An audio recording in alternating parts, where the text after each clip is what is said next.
Hello, everybody, and welcome back to Tales from the Archives Reverie. I missed you. It's been too long, and I hope you missed us too.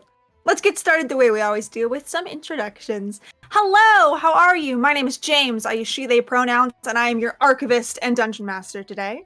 You can find me some places at Nice One James, other places at TTRP Gay. You can also find me absolutely going crazy because I'm about to have 10 gay people in my house in 5 days, and that's gonna be a lot of gay people, but I'm very excited.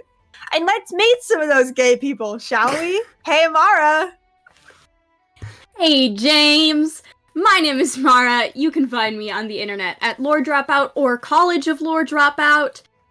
You can also find me on November 3rd over on Dungeon Scrawler's channel playing in a Star Wars 2nd edition actual play. I play a little droid named Two Pint with an Irish accent, and he's got some shenanigans up his proverbial sleeve. So make sure you come see me there. Also, Diana, a lovely face you see often on this channel, is in that campaign as well. So, yeah.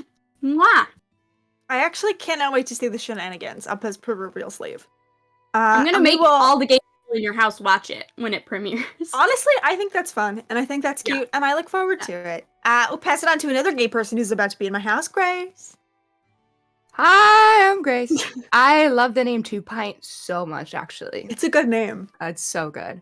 You can find me on Twitter, mostly at LMAO Grace with 2 E's.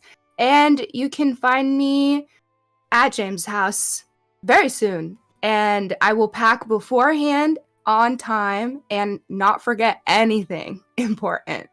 Trust and believe. I believe because I have to. Yeah, and I'm so excited to be here today. We haven't played in so long. I'm like, who am I? Anyway, yeah. I believe you. And you know who else is not going to forget to pack anything? My good friend, Jess. That's absolute lies. But it's fine, because I can just pop back home to England if I forget anything. So true. Right around the corner. Drive. Yeah, I am Jess. I am also seriously on the internet, so you can find me there. You can also find me manifesting a Starlight Tales Wembley live show at some point in the future, because I just think, why not shoot for the moon? I think we can do it. I've learned anything from my good friend Una. It's the moon. That's it. Real. Also, Sweet will be joining us potentially a little bit later today. You can find them at _Sweet Stories. She's the best. And then Miller is stream producing for us today. Miller, put your socials in the chat. Everyone tell Miller hi and you love him because they're doing an excellent job with the absolutely chaotic energy in the studio today. Let's move into some announcements. As always, you should follow us on social media. We have a Twitter, we have a Discord, which I guess isn't really social media, and I don't know why I put it in this group, but sure. Friend us on Discord, I guess. Don't do that. You can follow us on YouTube, on Instagram, and on TikTok. Most places we are Starlight Tales _. We are Starlight Tales in, I think, maybe just YouTube. But that's okay. You should follow us there. On Twitter, we're having a very fun and exciting little costume cosplay contest that I'm going to talk more about in just a moment. Lots of fun stuff going on over there, as well as just our weekly updated programming section. So if you want to keep up to date with what we're doing, follow us there. It's very fun. We also have a Patreon. We're doing some very fun stuff very recently. If you love our dear, beloved, insane pirate NPC TV Tides from Reverie, I don't know, we were doing some fun stuff in the live stream with that. This month, we've got excellent chapters of Devil in the Deep, our Rose Gold Pirate fanfiction coming back out again this month, as always. Just a bunch of good stuff over there. For those of you that are already supporting us there, thank you. And if you're not, that's okay. We'd love to have you if you ever want to come.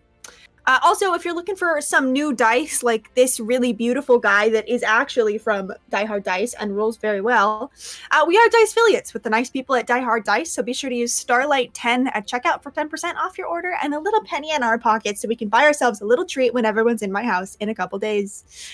Also, like I mentioned, we're having a cosplay costume contest over on our social media. Just be sure to tag us on any of our social medias on October 30th before midnight. And then check back on Halloween to see the winners. The first, second, and third place get some really beautiful Die Hard dice sets. Everyone else, you get our eternal love and affection, but it's very cool. Some very cool stuff up already. So be sure to join if you are so inclined. Also, our music is done primarily for Reverie specifically, by Michael Gelfi Studios. You can find them on Spotify, Bandcamp, and their own website. Really gorgeous music. Cannot recommend them enough. We have merch. It's comfortable. Everyone loves that crew neck sweater, and it's becoming crew neck sweater season. So if you're looking for a soft sweater, we have a really nice one, and I can't shout about it enough. And I'm so excited that I will get to wear it without getting heat stroke very soon. Also, if you're looking at the really beautiful art in the Slayer and you're going, man, I wish I could have some, but like with my little guy, I have great news for you. Our very own beloved channel artists, Jess and TT, have commissions open. And they make really good art, and I'm really normal about it. And if I ever had $1 million, I wouldn't, because they would have it, because I would spend it all on art from them. Also, Tales from the Archives Reverie won't be returning until the 22nd, because as mentioned, most of the channel will be in my house. So have a happy Halloween from all of us here at Starlight Tales. Feel free to catch up on old shows or just have a good old time, and we'll see you soon, and I'll miss you very bad, and I will cry, and I hope you miss us too. I think that's it for announcements. Did I miss anything? I kind of just rambled for 10 minutes. Inktober is going on. That is true. We are doing Inktober. People are posting really beautiful stuff. If you want to look at a lot of it's getting posted in the Discord, you can come hang out with us if you would like to. But yeah, there's still, God, 4 days left. I can't do that. 4 days. 31 days. 4 days left in October, which is a very small number that upsets me to say out loud. But that's 4 more days of really cool Starlight Tales Inktober prompts. Anything else? Thank you for that, Mara. Alrighty. Then without further ado, let's go ahead and pass it over to the intro for today's episode of Reverie. Yay!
Welcome back. Yay. I hope that cut just enough so it sounds like you were just kind of going yay the entire intro. I Great. was. I believe that. I was there. Let's talk a little bit about the last time that we saw our curious courtiers. I think that's what I've been using. Ooh. Thank you. The last time we were with our party, they were continuing to investigate the strange disappearances of Isabella Kinran, otherwise known as former Pirate King Bella Bones, and Wisteria. Their path led them to the Gatehouse, home of the Arcane Inquisitors, but soon took them right back out as a scry spell, that's surprisingly hard to say, performed by Lark in the hopes of finding Wisteria, showed a figure facing down a large, twisted, dragon-like beast bleeding blue ink. After a handful of hasty excuses and more than one heavy-handed implication that a bathroom emergency was near on the horizon, our party magically turned into mist and dashed off towards the edge of the forest in the hopes of intervening before it was too late. They arrived just in time to see the figure, presumed to be Wisteria, summon a swirling purple portal into the trunk of the weeping willow behind and step into it, vanishing a moment before the party could leave their cloud forms behind. But while many others in the galaxy might find the prospect of being face-to-face with a Jabberwock whose prey just left the material plane a terrifying one, to our party, it was no trouble at all, and a well-placed polymorph had a normally fearsome creature docile in no time. Content in the hour they had before the Jabberwock could revert, our party investigated the area around and found strange, shimmering magic embedded in the tree trunk the figure disappeared into. Luca called upon her connection to magic and summoned an arcane spirit, asking it 3 questions, and each was answered with a strange vision. A shrouded figure kneeling inside a crypt the likes of which none of them had ever seen. An odd portal hidden at the back of a village tucked away beside the wishing lock in the spring court, and figures stepping through the portal into a forest that looked almost exactly the same as the one our party was in, but somehow also entirely different altogether. Upon further poking around, Camille also found a scrap of their missing cloak tucked away inside the hollow of the tree, with a note in a familiar hand reminding her of the midnight meeting and scolding her for not being patient. From there, they all headed right back to the Gatehouse, successfully returning the Jabberwock to its home. They also met Inky, the cat-sized fairy dragon who lives inside the vault, and learned of a second break-in yet to be reported. A crime family of little mice known as the Burglin Boggles, who most of our party met shortly thereafter in the middle of the biggest heist of their lives. 1 gold piece. Once our party had fetched bagels, recruited aspiring new mice musicians, journeyed to familiar places by way of a magic book, and successfully placated Inky with bacon and a bagel. That's a bagel with bacon, if you were wondering. Lark decided to break off from the group and head down to the dungeons, where one pirate captain in particular still sits, annoying the hell out of their guard.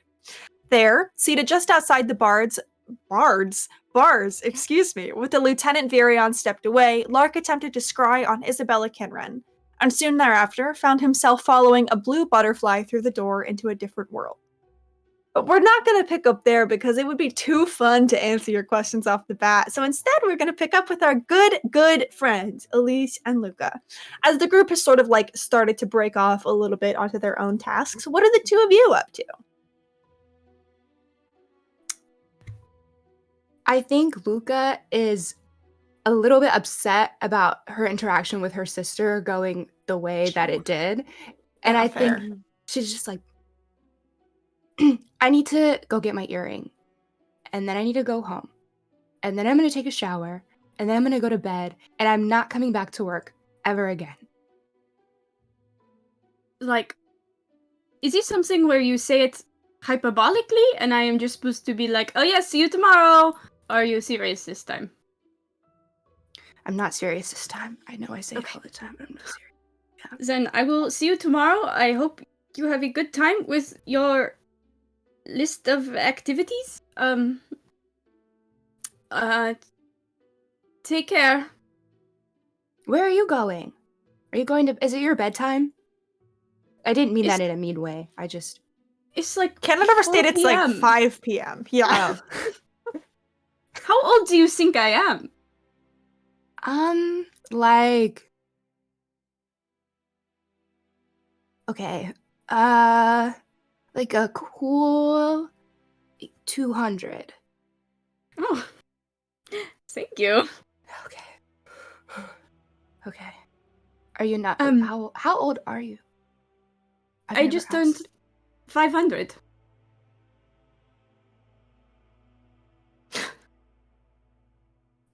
I thought you knew this. I didn't. I thought that's like almost half of a.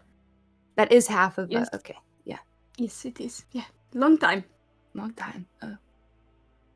Okay. Yeah. I'm gonna go get my earring. Okay. What are you gonna do?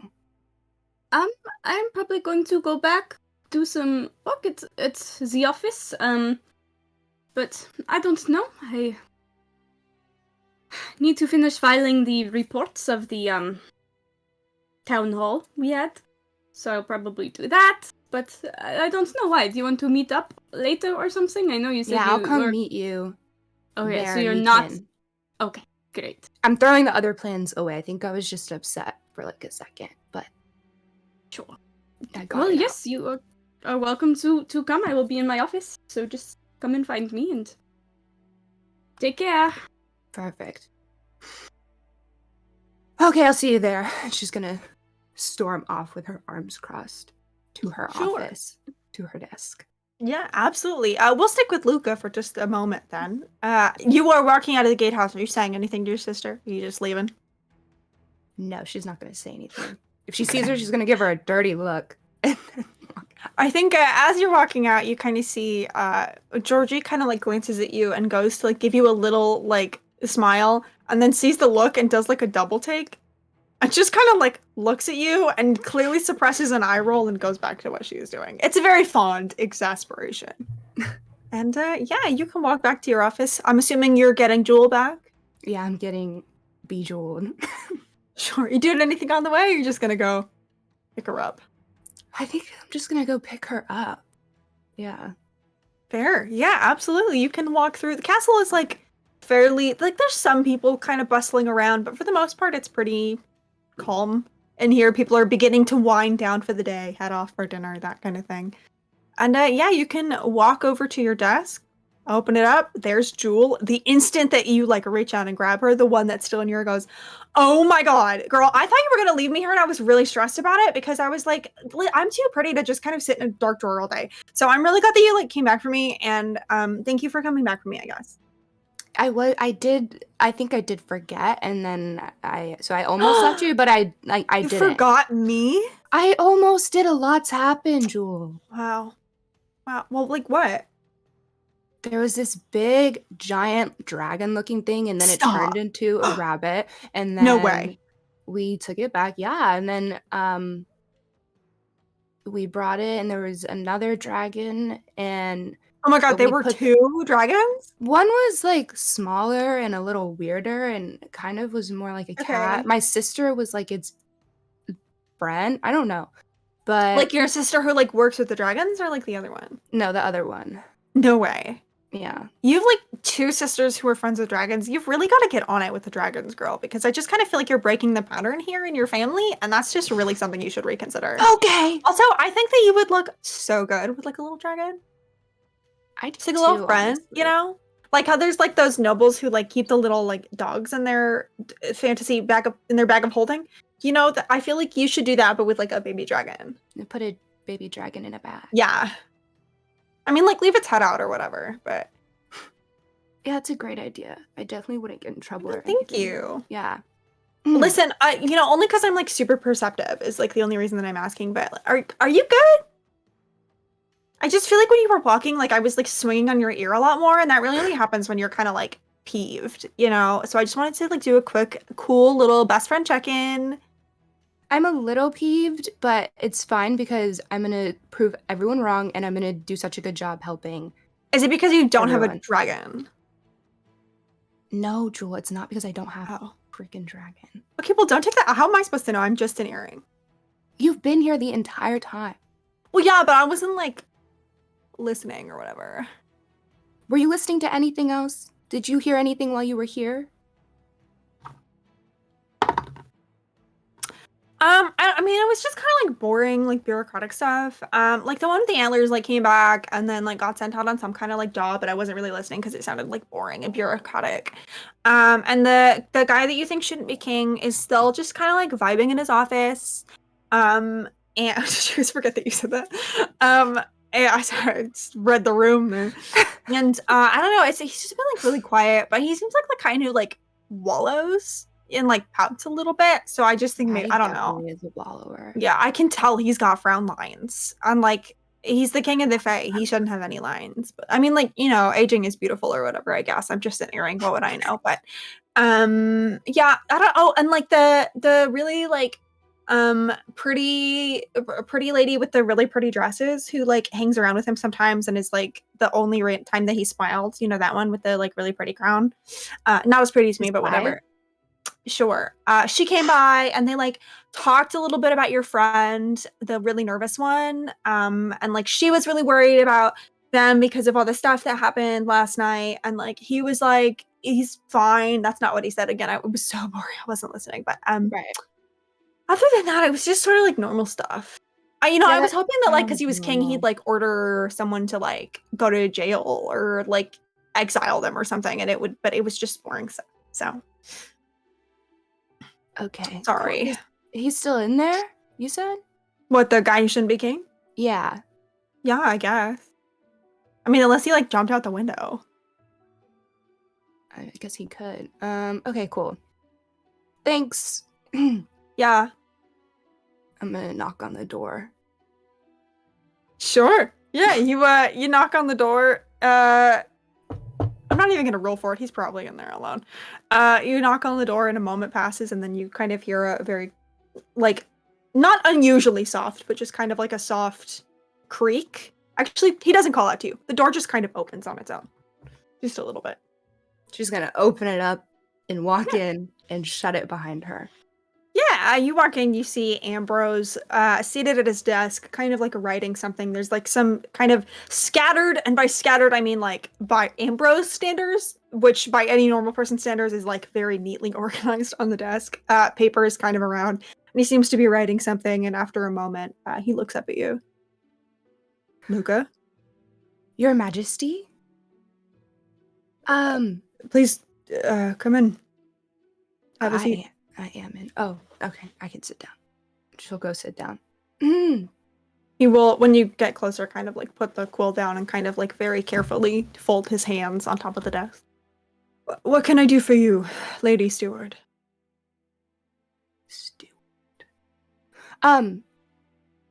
Nothing really. I was just coming to see if you needed anything else today.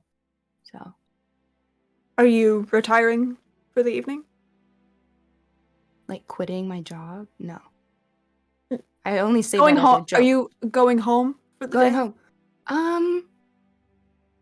This is my question, Your Majesty. All right. Can I stay in the castle tonight? We could Can make I sleep arrangements in here? Not in my office, but we could make arrangements. Yeah. For Well, you? yeah. I mean, it's a very nice office. I don't think it'd be comfortable to sleep in. Is something the matter, Lady Steward? Can I speak freely? Just kind of gives you a little nod. I'm fighting with my sister, and she is so annoying. And I understand that she's really good at her job, but they just don't listen to me, you know? I'm capable. I'm a grown fairy. You don't see need that. just like a charisma check. I'm gonna make it flat because for anyone else it would be disadvantaged, but I think Ambrose likes you, so we'll just call it flat. Oh god. Okay, that is a How's he feeling? 14. 14. You rolled well. It's okay. Yeah, I think you don't watch as like Ambrose is not someone whose like face betrays how he's feeling, and I think you see it's mostly just some sort of like the tightness of his mouth and his eyes. And I think you kind of see like there's a moment when you're like, this is not going to go well. And then his eyes like soften just almost imperceptibly. And he kind of like inclines his head again a little bit and says, I'm sorry that you are not finding peace at home. I would never seek to pry. If there's anything that I or any on my staff can do, please don't hesitate to ask. But for the time being, we can make an arrangement to have you sleep here for the evening. Are you going to fetch your things? Will you need things provided for you? I can go bring them here. I have a lot of stuff. Yeah, that's all I really needed. You see, kind of like takes a moment to find his words, and this is, may I ask you something in return, Luca? Oh, yes, of course, Your Majesty. My son, is he all right today? I know the events of last night were trying, and he does not show me much of their emotion. And as a father, I just was wondering. Luca's face, like, softens. It kind of crinkles a little bit. Lark? Yeah. Yeah, Lark's okay. I mean, he's kind of just nervous as an individual, but very kind and seems to be dealing with things the best that they can for the circumstances that are given, if that makes sense. I think you see Ambrose Ambrose is someone who kind of very often has this look of like half listening. And I think like as you are speaking, you can see that like he is trying to maintain that front, but he is very much like listening to your every single word and like processing and hearing, and like takes a moment after you're finished speaking to kind of like process it. And then good. Thank you. We will set up quarters for you in the royal wing for the evening. Royal. Yes. Is there anything else that you need, Lady Steward? Now she's gonna be so jealous when find out. No, that's perfect. That's perfect. You have to stop making me laugh when I'm playing Ambrose, because the thing is, Ambrose is not the kind of guy who would To laugh. laugh. But James, think it's so funny. Yeah, no, that's perfect. Thank you so much, really. Do you have a sister? Have you ever had to deal with? He just kind of looks at you for a second, not like unkindly, but just in a very impassive kind of like king way. And then just kind of, forgive me, Lady Steward, I have a number of duties I must continue with. Very busy. I Yes. understand. Have a good evening, and of course, if there's anything that you need tonight, don't hesitate to ask the staff in the royal wing. They would be more than happy to accommodate you. Perfect. I will not hesitate then. Thank you, Your Majesty. Hope you have a relaxing rest of your evening.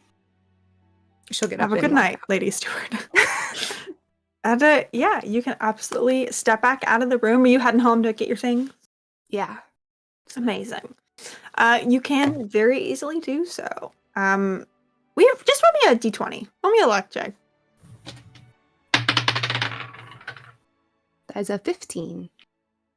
15. That's pretty lucky. Then we will say you do not bump into either of your sisters on the way. You can easily pack a couple things, make your way back up to the Monarch estate, and in the wing, the guards seem to like already be anticipating you.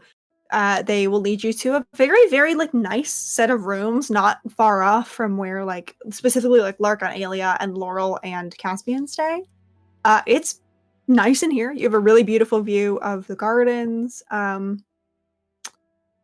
Yeah, you have a really beautiful view of the gardens. It's very nice in here. There are like staff kind of bustling around enough that you know if you need anything tonight, you will have someone to ask for it. And yeah, you can start settling in for the evening. We're gonna hop back over to my good friend Elise. What you doing, Elise? I think Elise is going to hurry back to her office, and is gonna try and take a power nap. Sure. And just see if she can like force a connection to happen. Sure.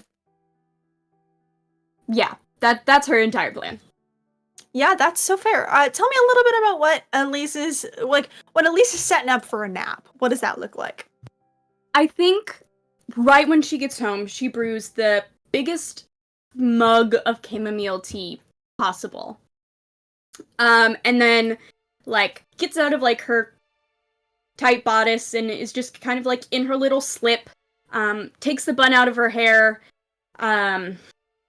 so it kind of curls down, and then gets her tea, and is gonna sit in bed and read, like, the journal of some noble from hundreds of years ago that's just the most boring man that ever lived, but she has to keep the journal for posterity, and so she usually has it there when she needs help falling asleep, because it's so boring.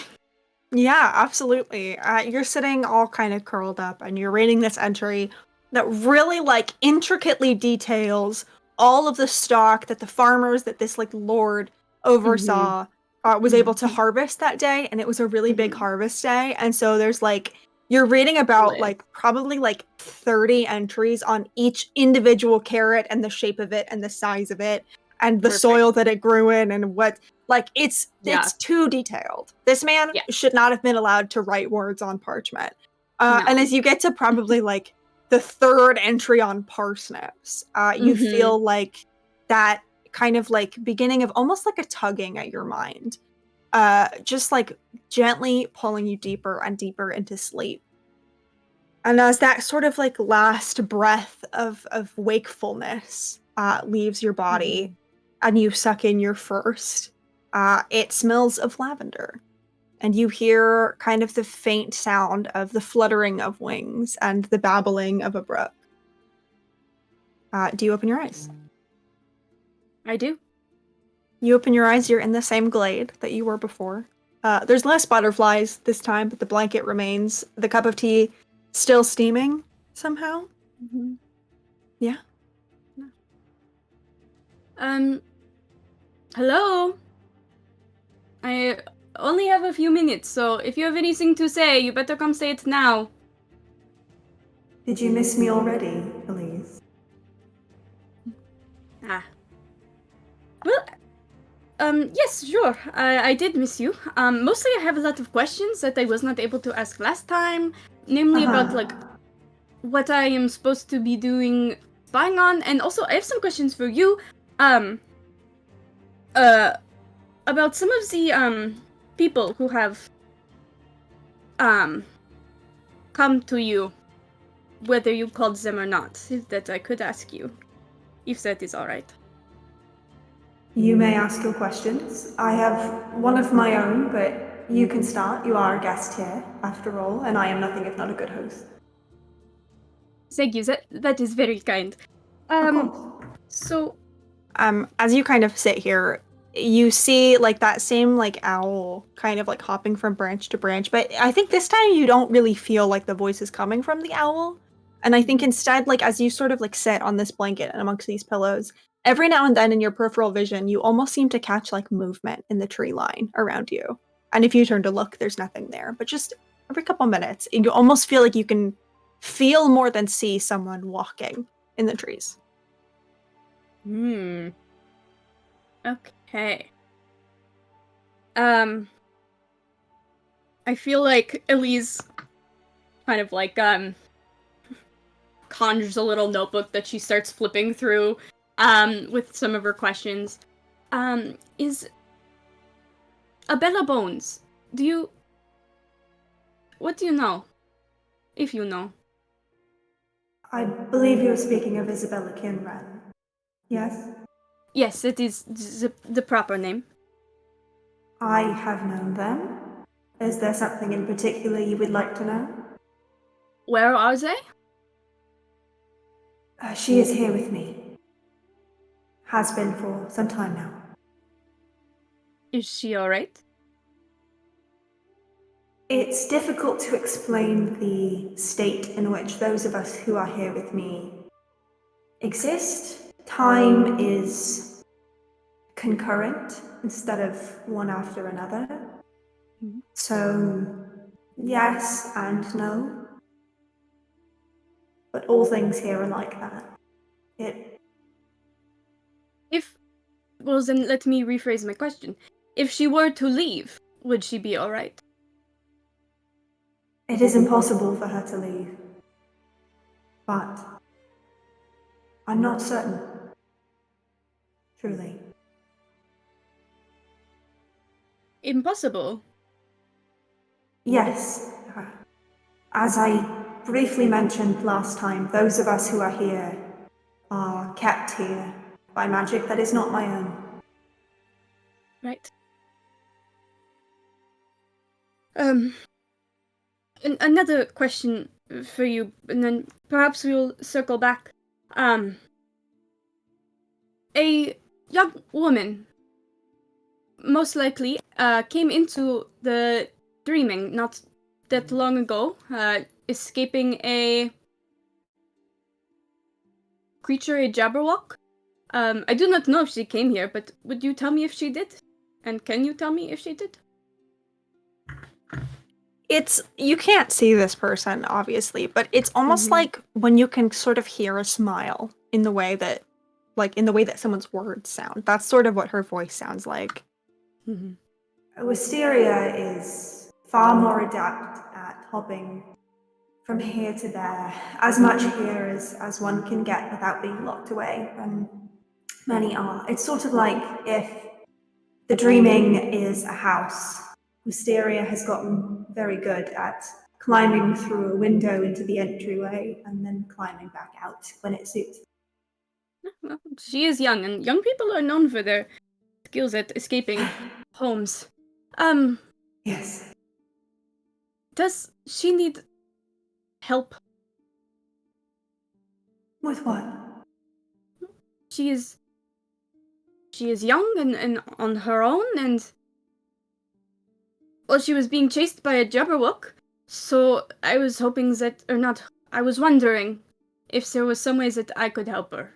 Either in the wisdom that comes with gray hair and wrinkles, or, if she needs a place to crash or a meal to eat.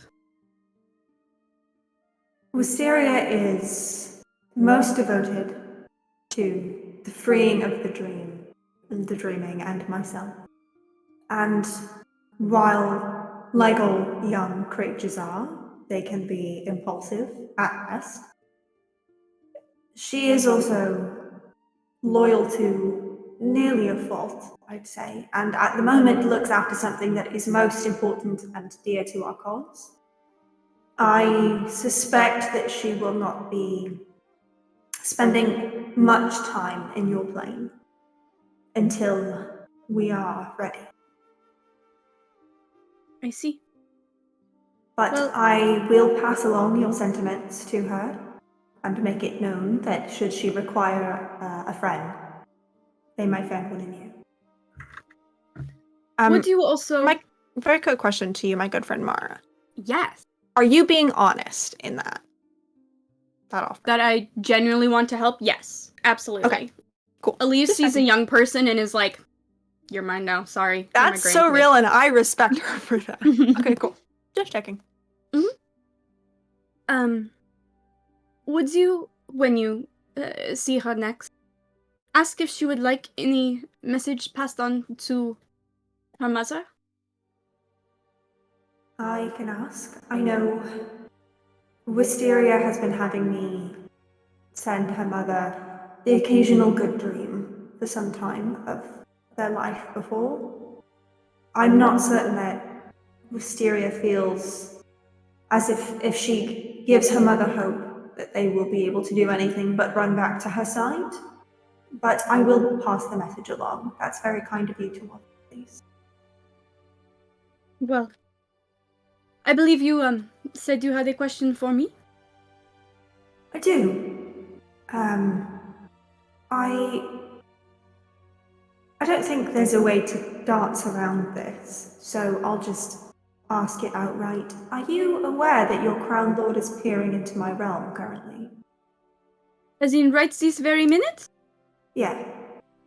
I don't think that they mean to, but he should be careful where he wanders and could do well with a reminder of such. Well, I will speak to them at once about the subtlety, of course. Thank you. Think. I am not worried for them necessarily. It is fairly easy for me to steer where he goes and what he sees. I worry more for if his father catches on to my influence.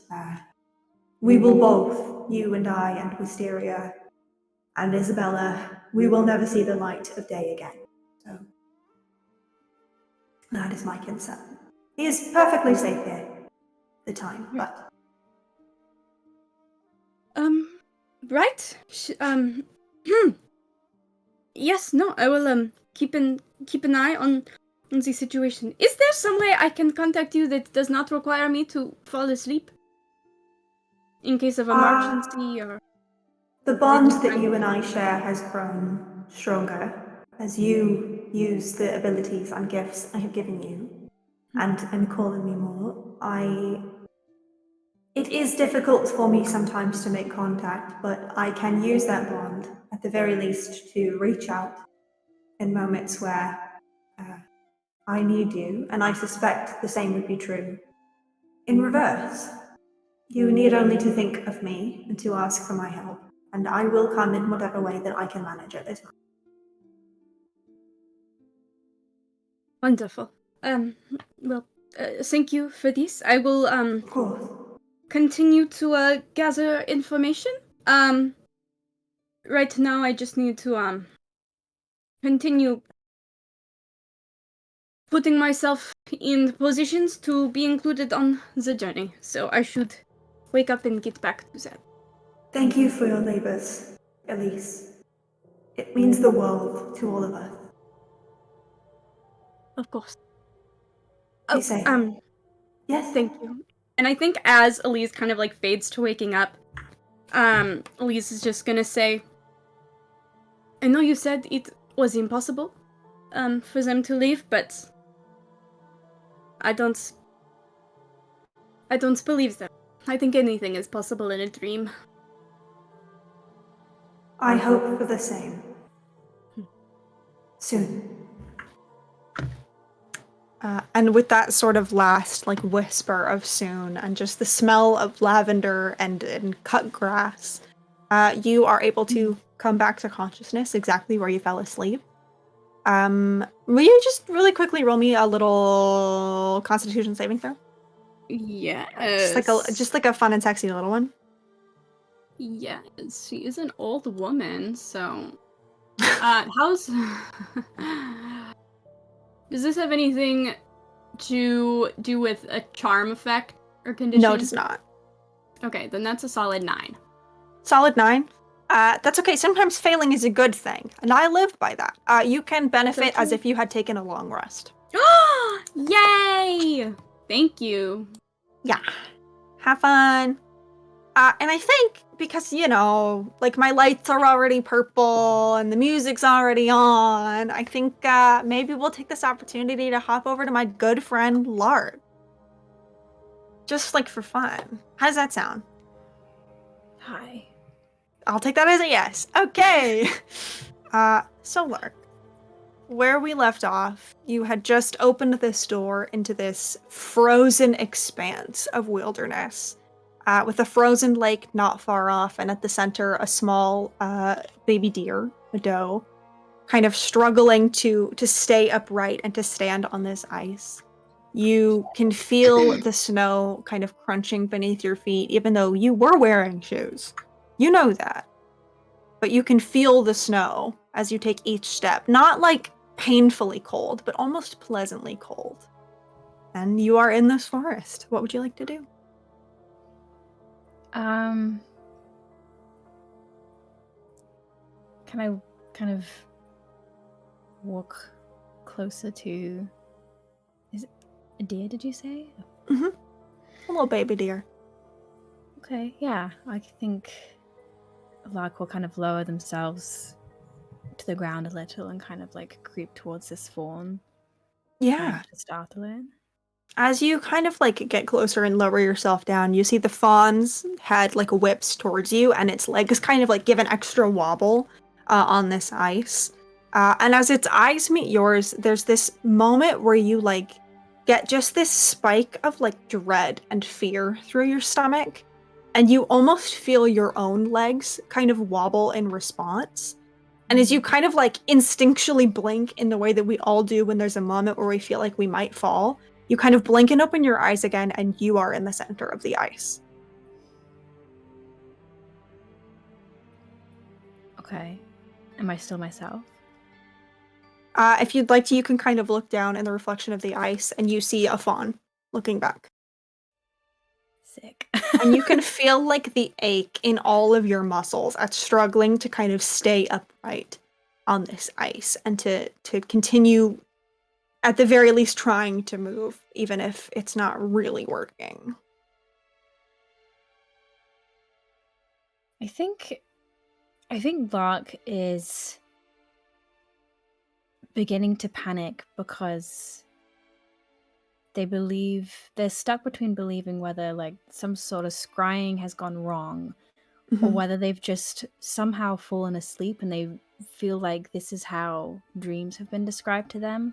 Sure. And the thought of being in a dream is so terrifying that I think they probably like begin to scrabble more, like become more unsteady.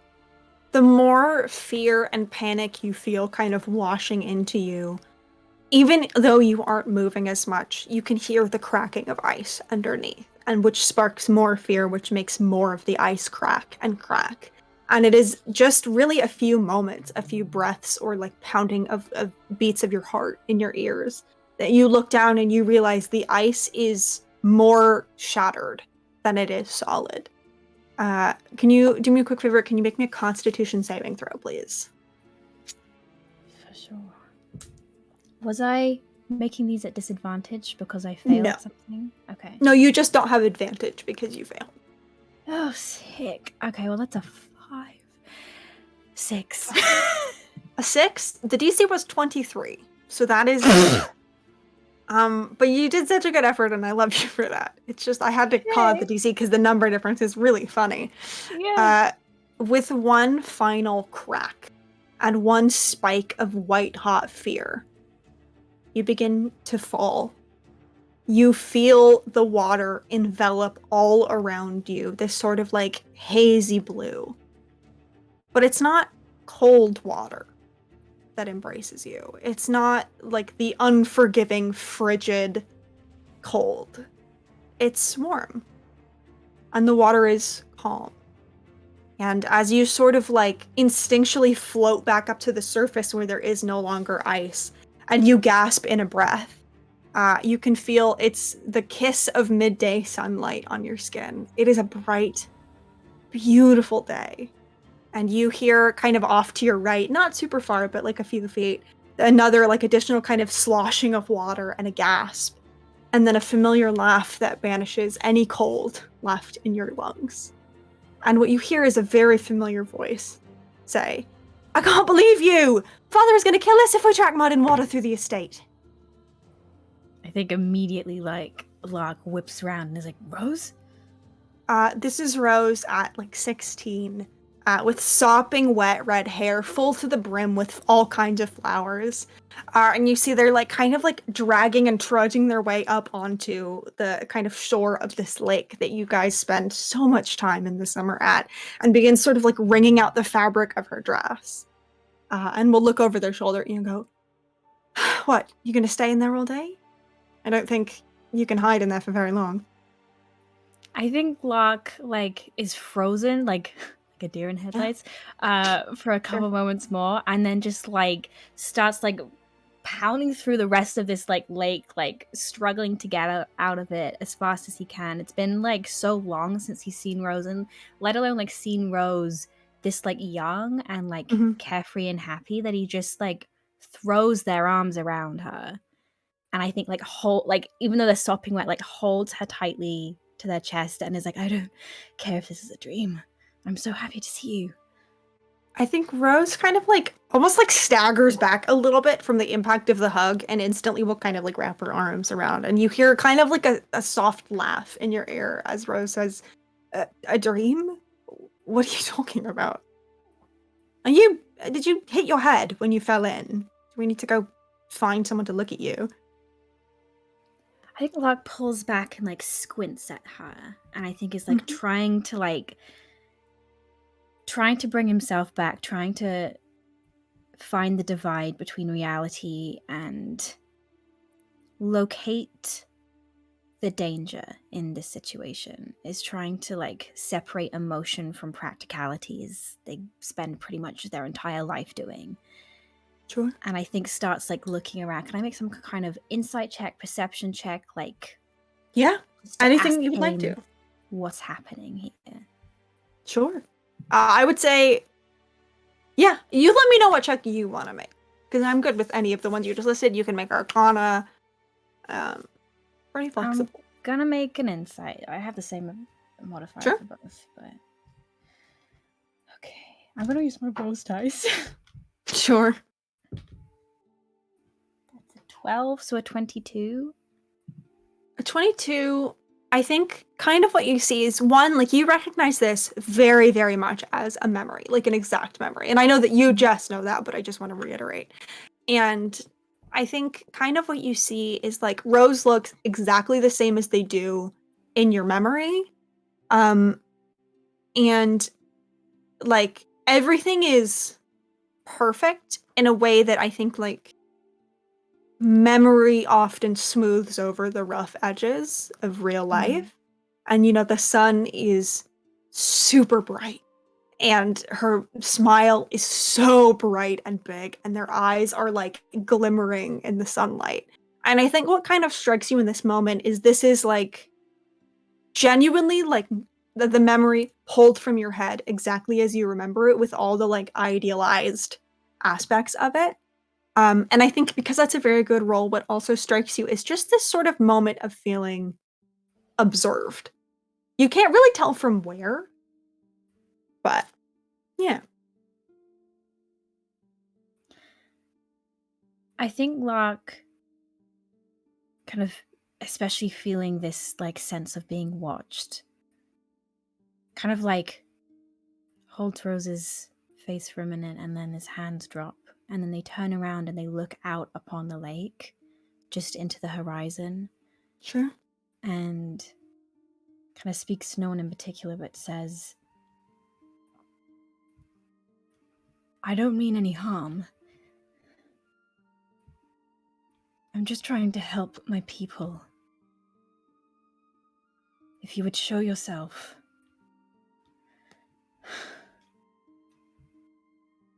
I would love to talk.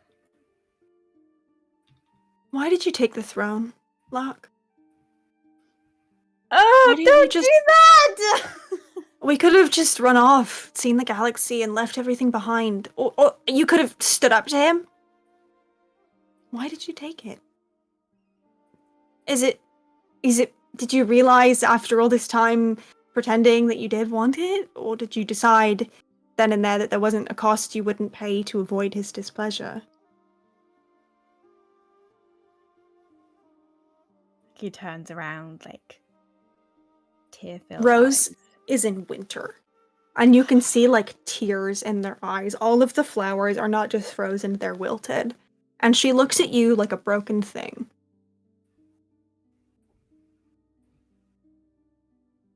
I just want to know why.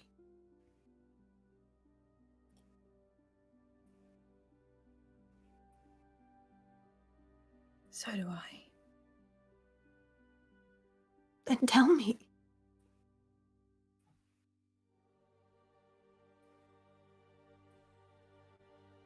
I wish I had an answer for you.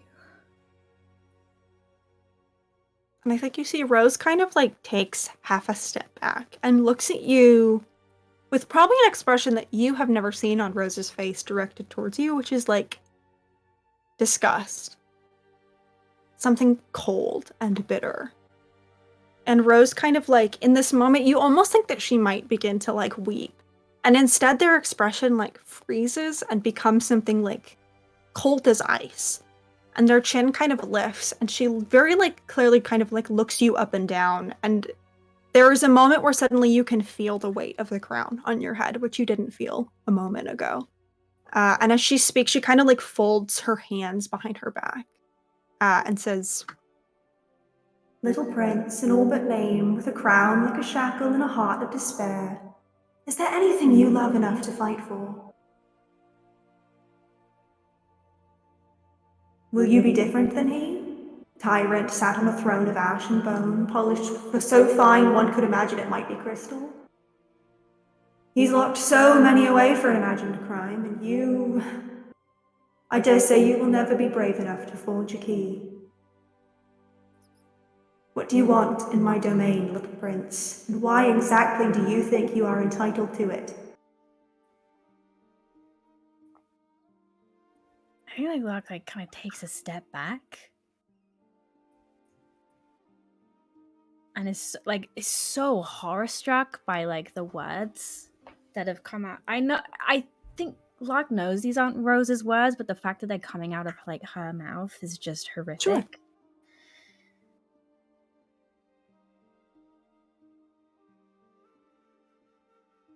And can he, if he reaches up to his head, can he feel a crown? Mhm. I think he takes it off. You go to wrap your hand around it, and you go to pull. It does not come off. Oh, Jesus Christ. You can make a check about it if you would like to, but it just sort of like a A soft strength pull. check? You can try if you want. Sure. Why Maybe you'll get a fucking nat not? 20, you know? Maybe I will. That was a 2. Nope. Stays firmly put. Cool.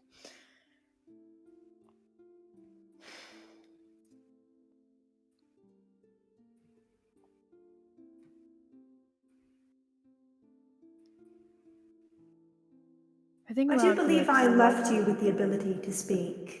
Is there a reason you do not? Cat got your tongue? I think Locke looks at Rose.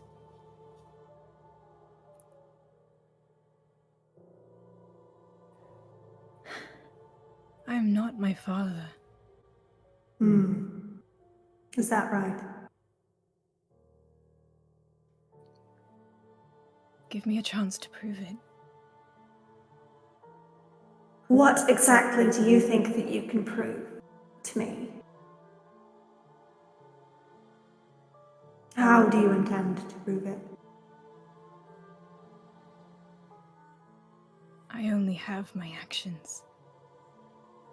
If you shut me out, I can do nothing. I stopped trusting the actions of a king a long time ago, young prince. I'm not king yet. And I will say at this moment, I think it strikes you that this figure, Rose, heavy quotes, is using the word prince, which is something you are not called. It is a title that is not used in Everglen and hasn't really been as far as you know. Okay. Then I think Locke says, I am not king, nor am I prince. No, he saw to both of those things, didn't he? Who? My father? You must have questions about him. I mean, you're speaking to maybe one of the only people in the galaxy who both can give you answers and cares to? I don't like you, but I really don't like him. What are you looking for here, Lark? You must have come for a reason, even if you didn't expect to find yourself here.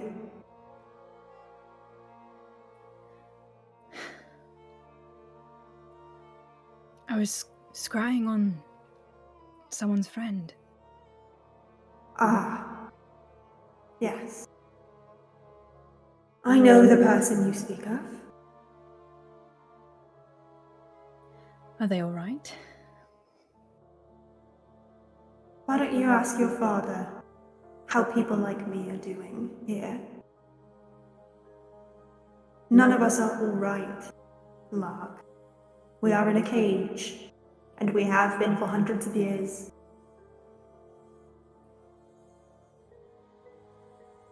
And he put you here. Yes, long time ago. But yeah.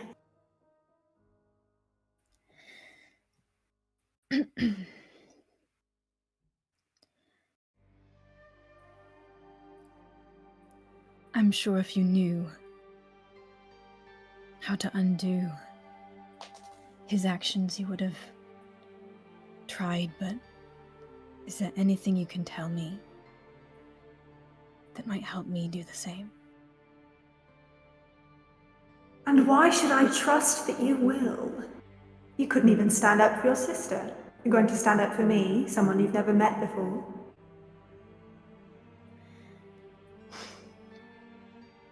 I've spent my entire life making up for those mistakes. And yet you wear a crown.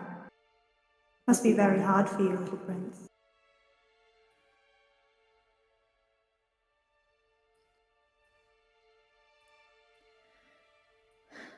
Then send me back. All right. I suppose if you're satisfied with what you've found here in my realm, I can. Tell me, when you get back, what will you tell them? Your friend, who calls your name now, hoping you'll wake up again. What will you tell him? Will you tell them you fell into a dream? Or will you concoct some lie?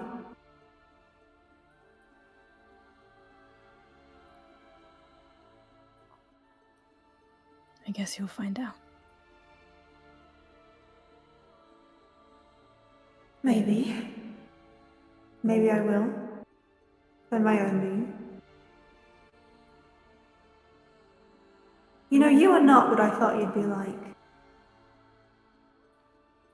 Hard edges and cold. But still, in my experience, it is the ones who wear a pretty face you have to be the most worried about. So I will keep my eye on you, young prince. Good. Should a day come where you seriously consider righting your father's wrongs, why didn't you find me in a dream? Until then, don't look into my realm, lest I decide to keep you around for a few centuries, if only to spite your father.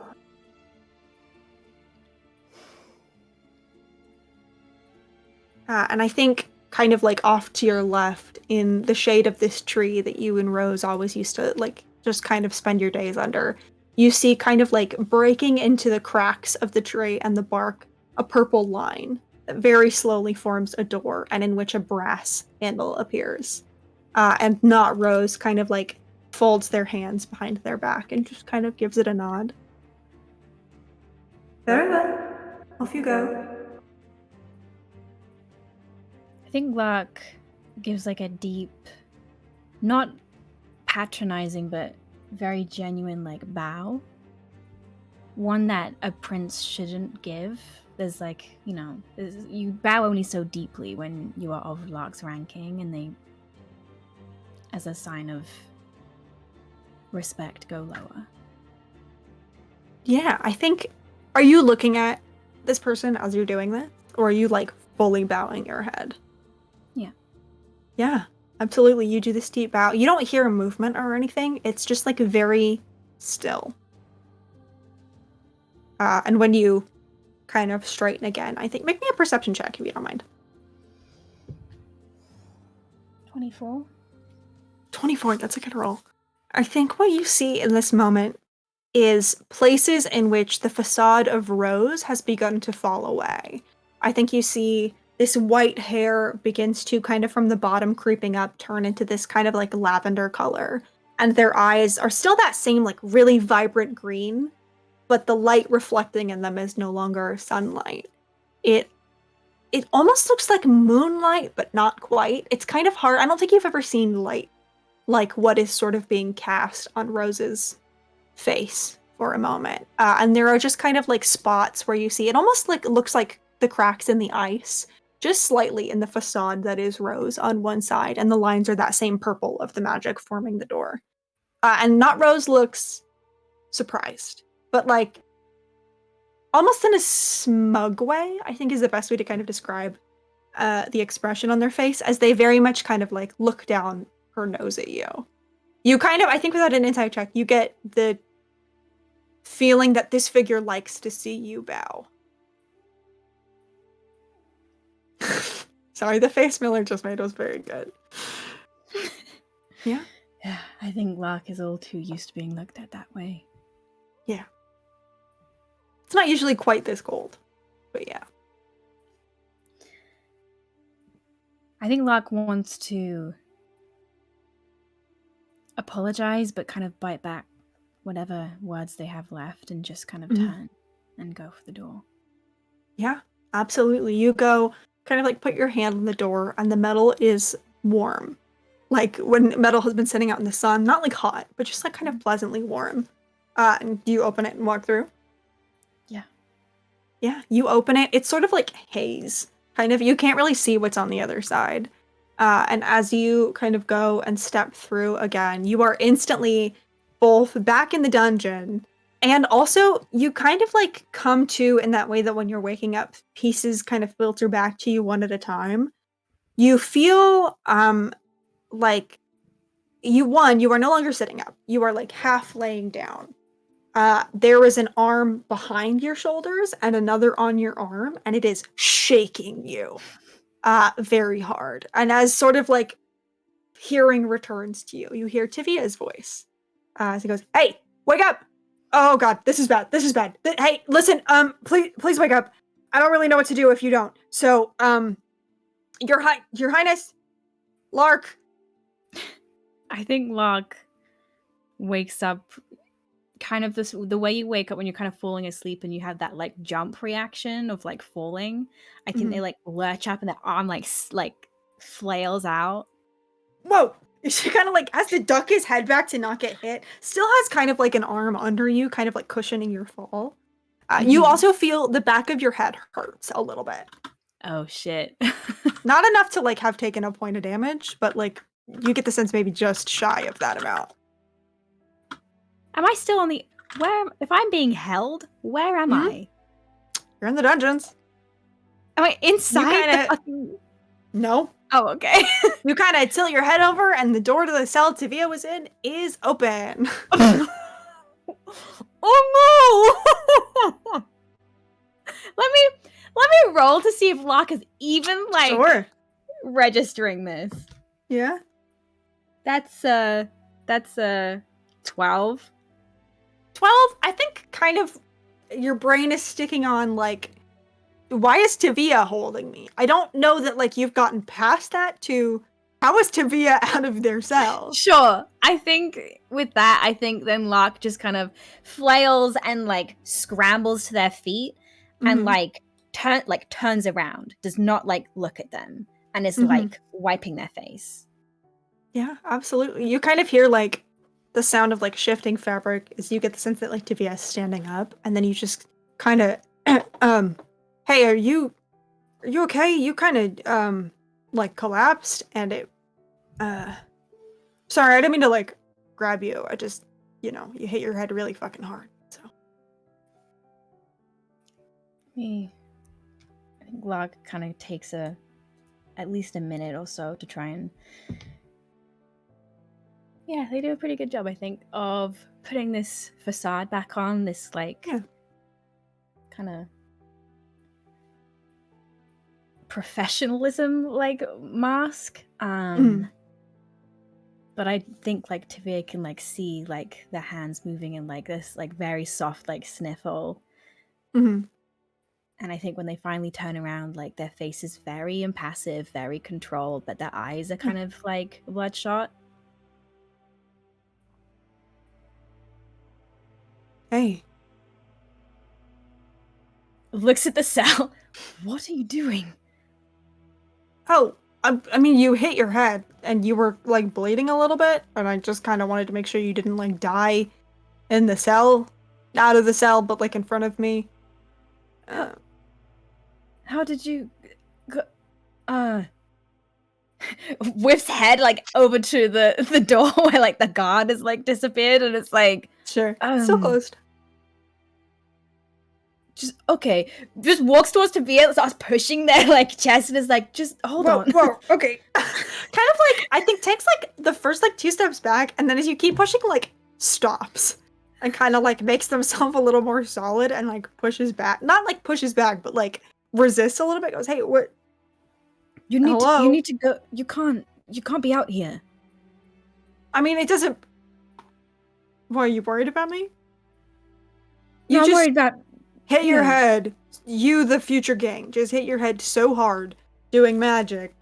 So and true. came back And looking now like you're out of your shit. cell, and now you're standing in front of me, and if the guard walks in on us, you're going to probably be sentenced to death. So please get back inside, please. You do care. I'm not a monster.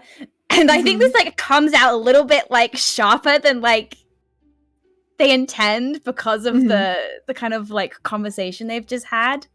Yeah. I think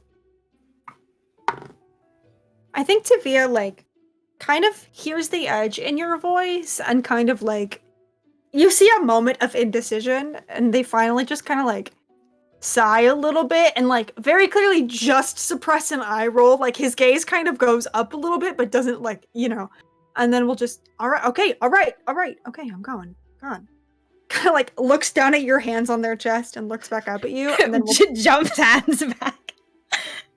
And then we'll turn and like walk in the cell. Let me hang on. Yeah, I just rolled a 1. Even with their fucking insane sleight of hand. You kind of see, I think there's a brief moment as Tavia like puts their hand on the side of the cell in a way that is meant to look natural, but you kind of catch them like fiddling with something tucked inside, where the locking mechanism is, and then he reaches out and pulls their own door shut, and you hear a little bit of a clicking. Of the lock, and then kind of shuts the door and goes, "Yeah, Abby, no death sentence for your favorite pirate." What the fuck happened to you, by the way? Not to like pry, but I'm gonna pry. So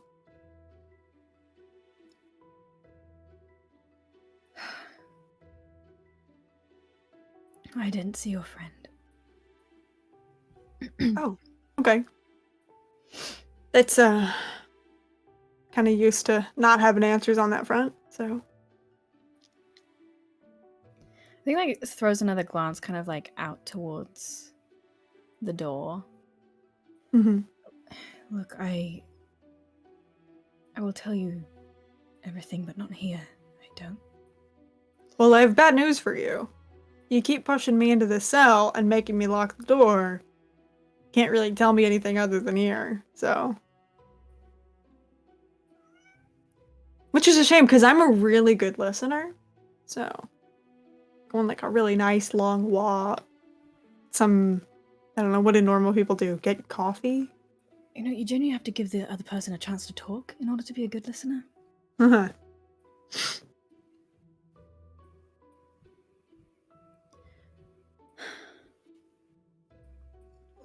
I'm working on a way to release you.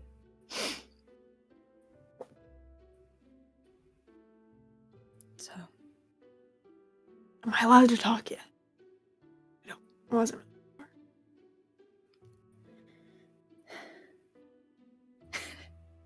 Says nothing. Sure. At some point, are you going to tell me what happened to you? Kind of. Because, like, listen, I do magic and stuff, but that was crazy. Yeah.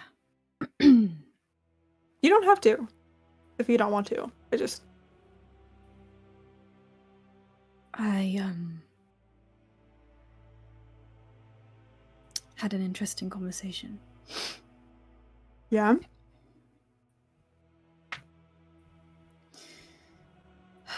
I think in this moment, like, Locke is kind of looks at Tavia and then looks away, and is like gripped by this like strange fear of like, if his father is responsible for potentially locking this person's like friend away, Mm-hmm.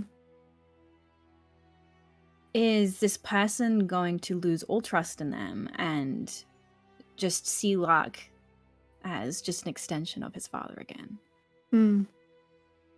And so I think like bites their tongue.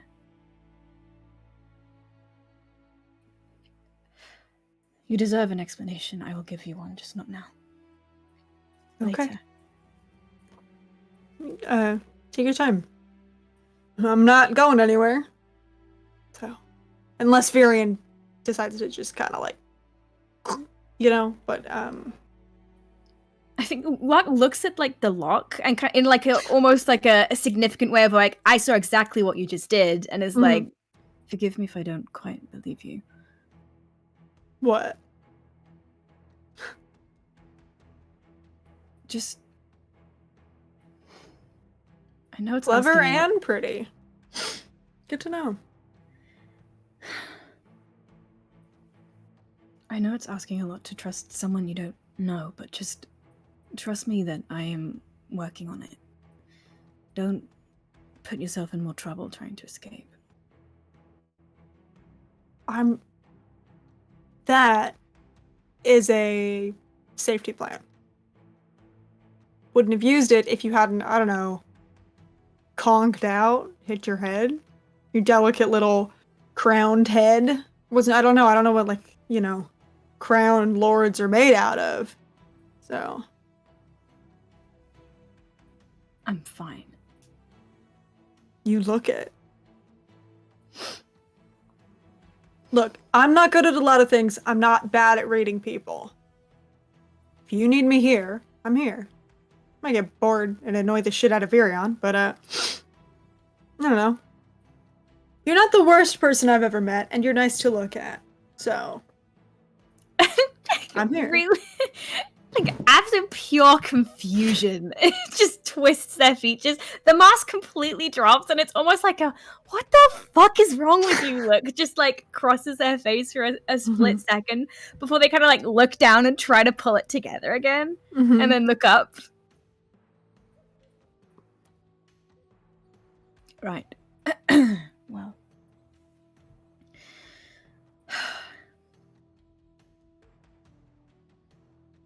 I'm sorry I couldn't find more out for you, but I think It's okay. we have a lead. Yeah? They look so sad when they say that. I think you say that, and Tavia looks like Christmas morning. I mean, as much as a pirate shithead can look, genuinely innocently happy. Look, I'm not gonna pry. A lead is more than I've had in a long time. So, you don't have to apologize to me.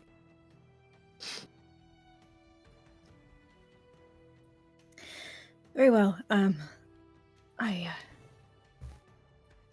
be back. I'll be here. Promise.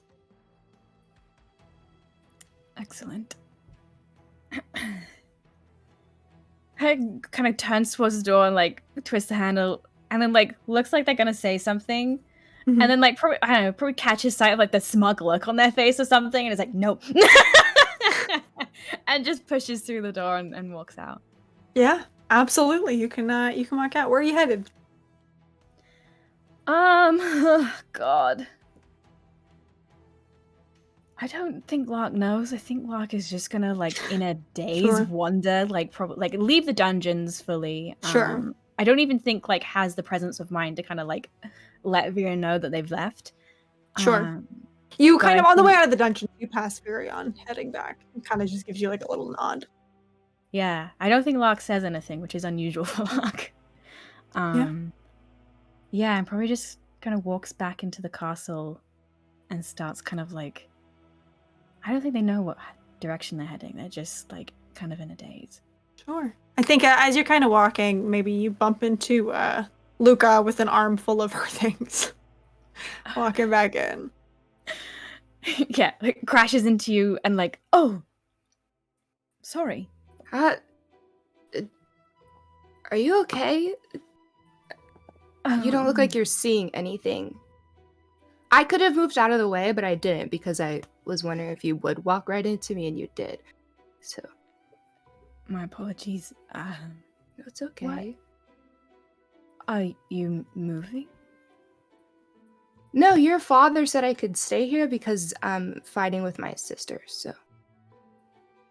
Oh. I'm so sorry. That's fine. Do you I'm gonna need prove everyone room? wrong. But I'm staying here, so. Right. Do you need a room? No, he got me one. Great. In the Okay. royal wing. In the royal wing. Yeah. Do I have to start talking like you guys? Talking how? I'm staying in the royal wing.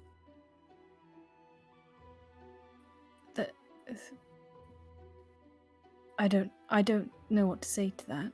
That's fine. No, I'm gonna sleep here for some time, so. Can I talk to you? Oh, yeah.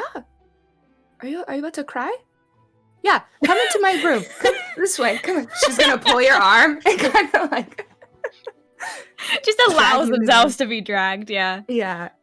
And then kind of like walks you over to the bed and like kind of pushes you to sit and then shuts the door.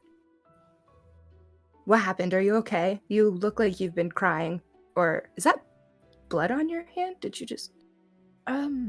What I happened to you? fell over. You? Okay. Can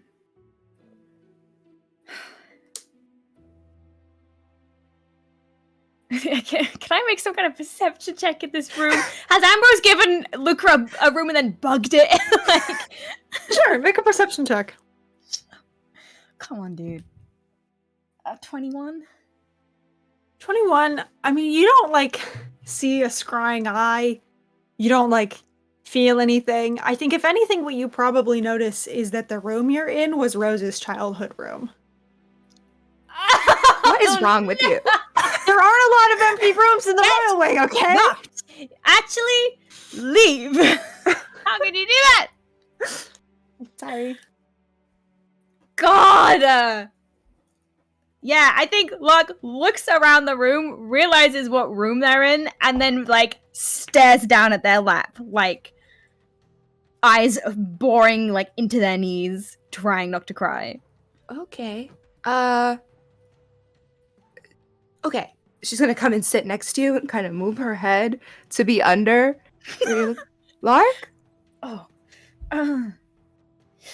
What happened? Okay, you can't. Can I tell you something as a friend? Of course you can tell me something as a friend. I've been waiting for this. Okay. I'm not gonna tell anyone. I pinky promise. Kind of looks at the pinky, just like eyes well with tears, and then like,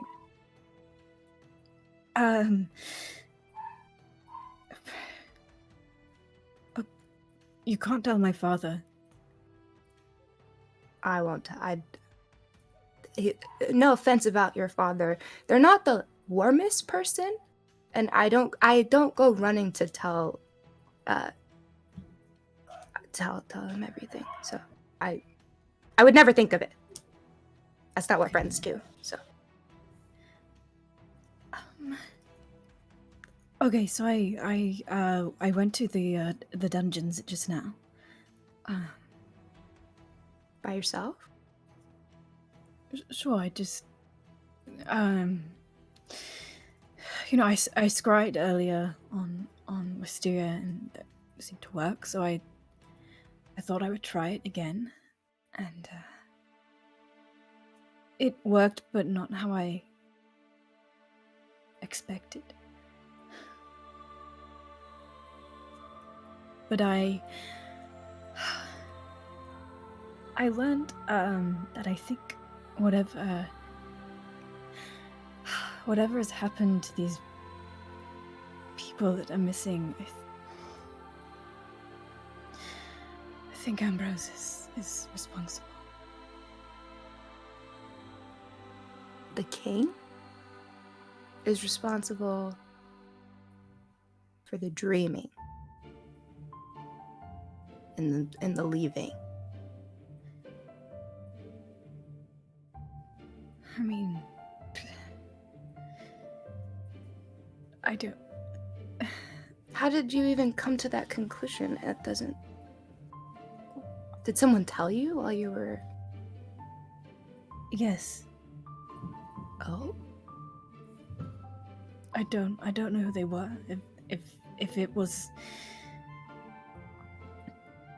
the person we're looking for, or it didn't. I don't know.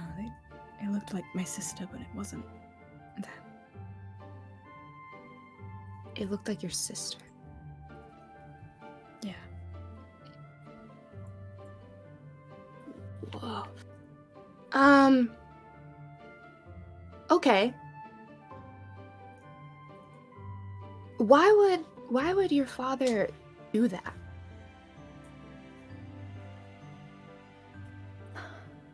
I don't.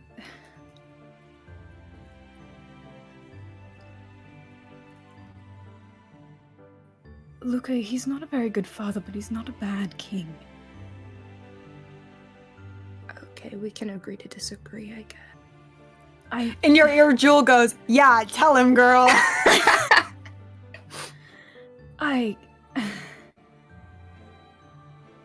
I know him. I don't think he would.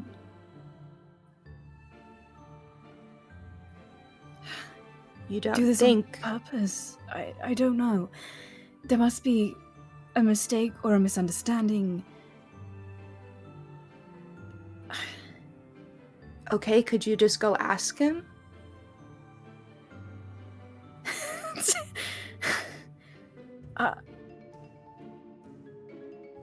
I don't know. I was kind of hoping you could tell me what to do. Okay. This is a lot of responsibility. Okay. Yeah, and if I were you, what I would have done before is call my sister. It seems like you've already talked to yours and it didn't go very well. And I'm also not talking to mine at the moment, so it looks like we have to figure this out ourselves. But you know who's super old and has dealt with every situation ever? Elise. Okay. So we could probably go to Elise and ask if they know anything or have any, like, pieces of paper. You know, Elise loves old pieces of paper. Like, but Sure. they might have a record of something. Okay. And if you don't want to ask your father, then we might have to do a little bit of spying. Like.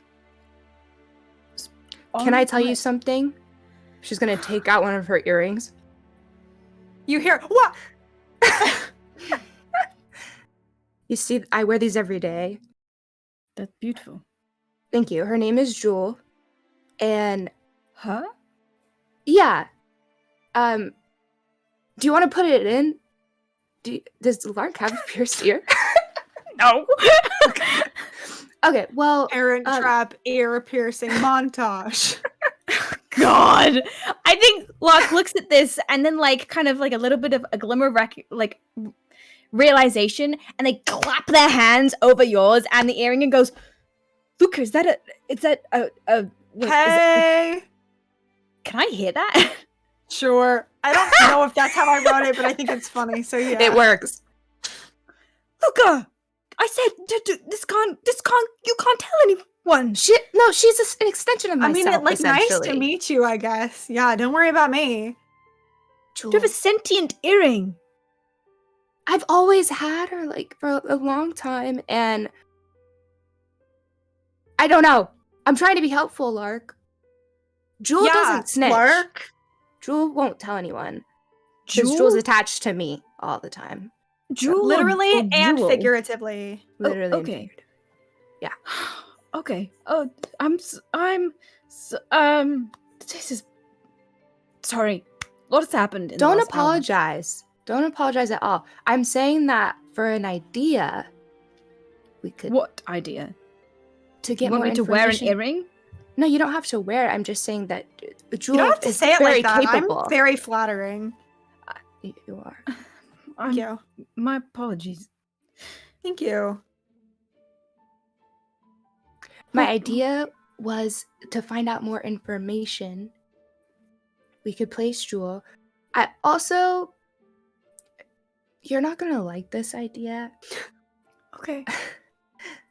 I feel like we need to get not your friend and not your enemy, Who? Tavia, Oh.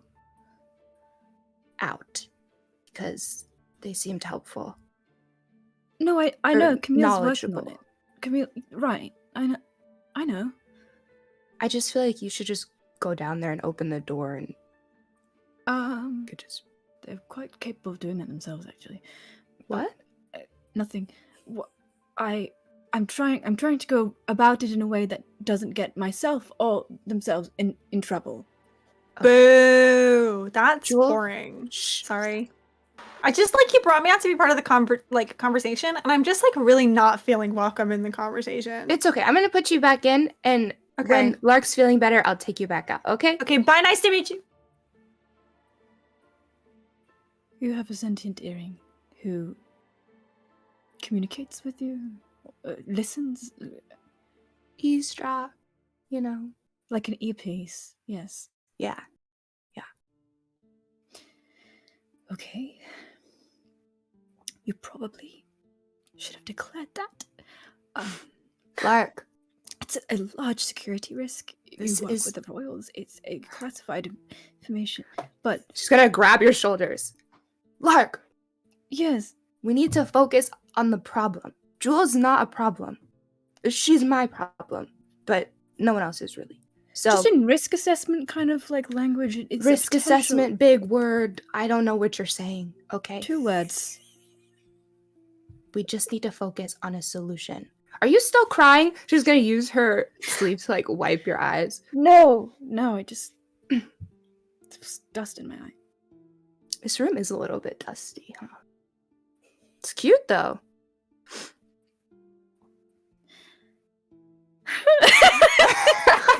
Oh. Clark covers their face. I'm alright, just give me a minute. Don't look at me. Okay. She's looking right at you. Lark has a cool and sexy little hot girl cry. We're gonna quickly hop back over to Elise. Elise, you wake up from this dream that you've had, and sort of as you begin to come to consciousness as well, you hear almost a little scratching near your desk. Kind of sit up.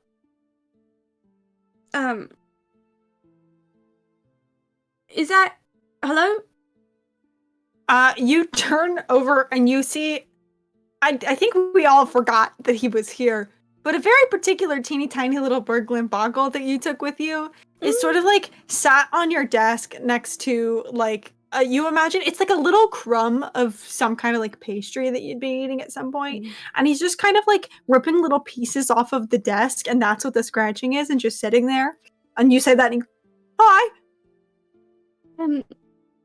Sorry, I just kind of helped myself. Is that a problem? No. I can put it back. I guess I can throw it up if you need.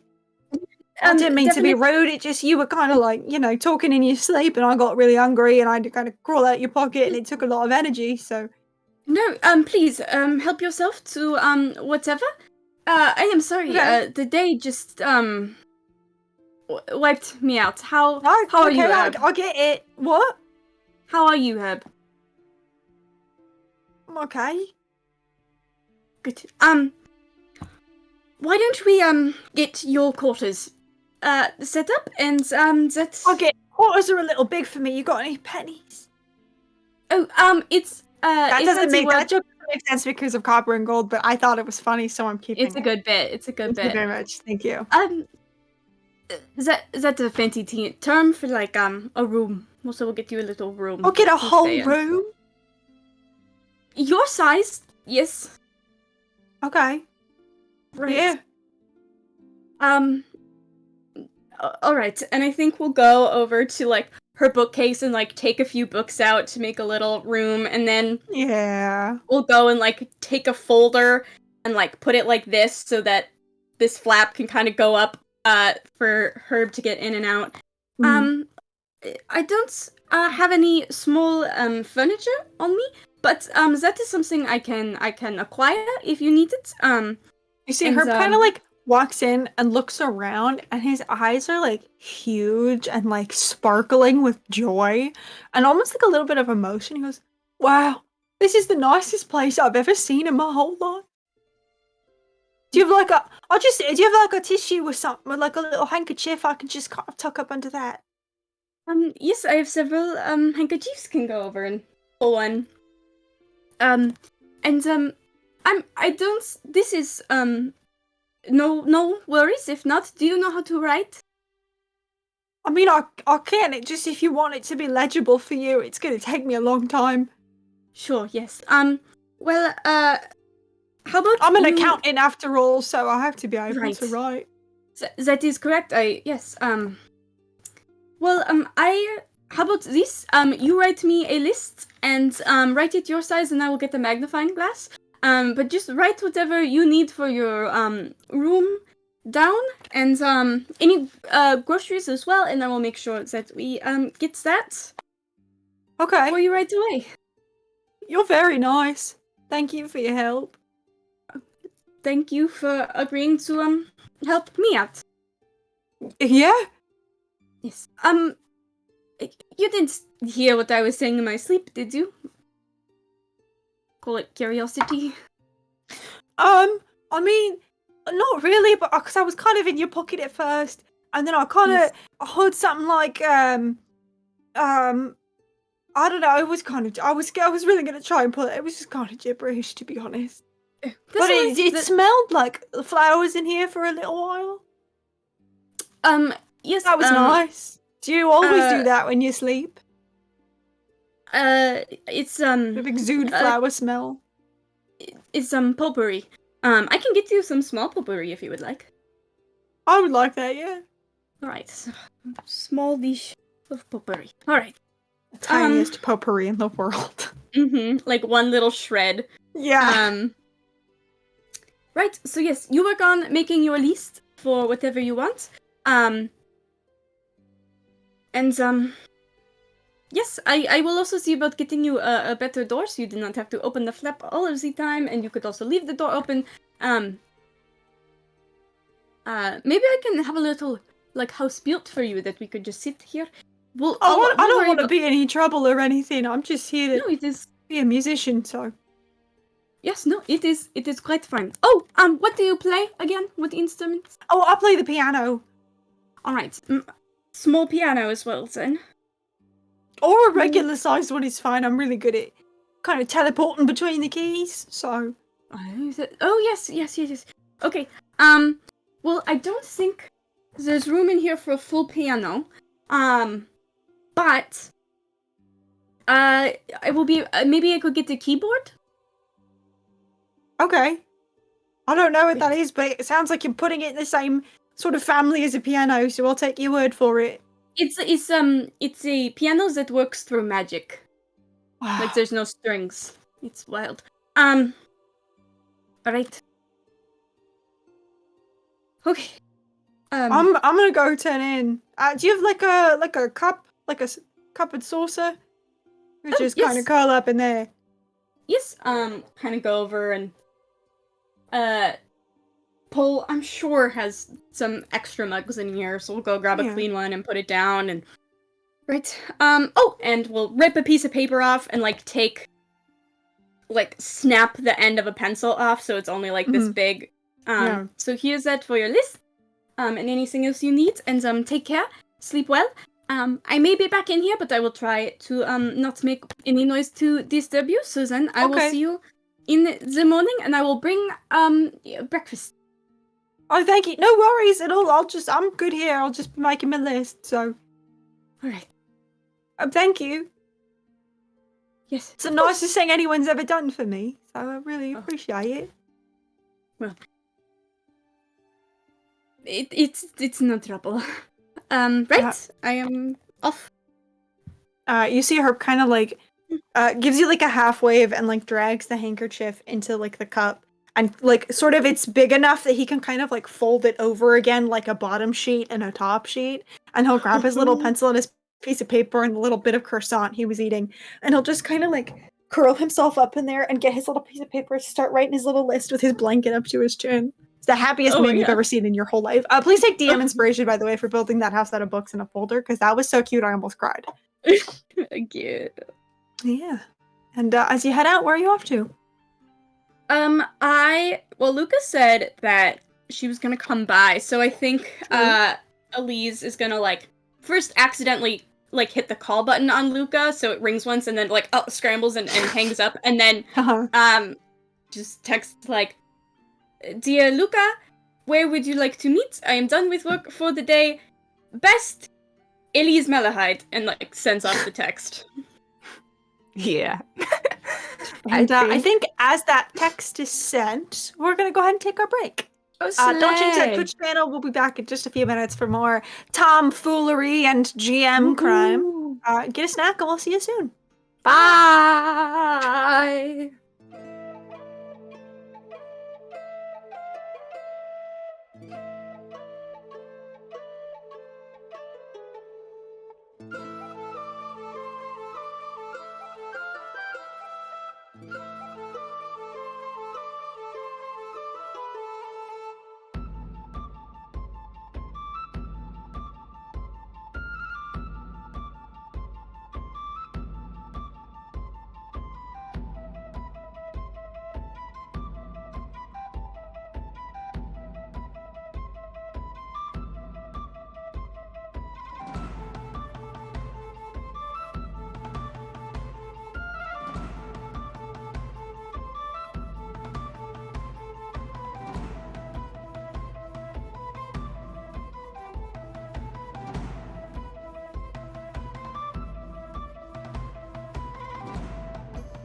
Welcome back. I just got the most threatening be gay from Miller I think I've ever had in history, and I'm reeling, but that's okay.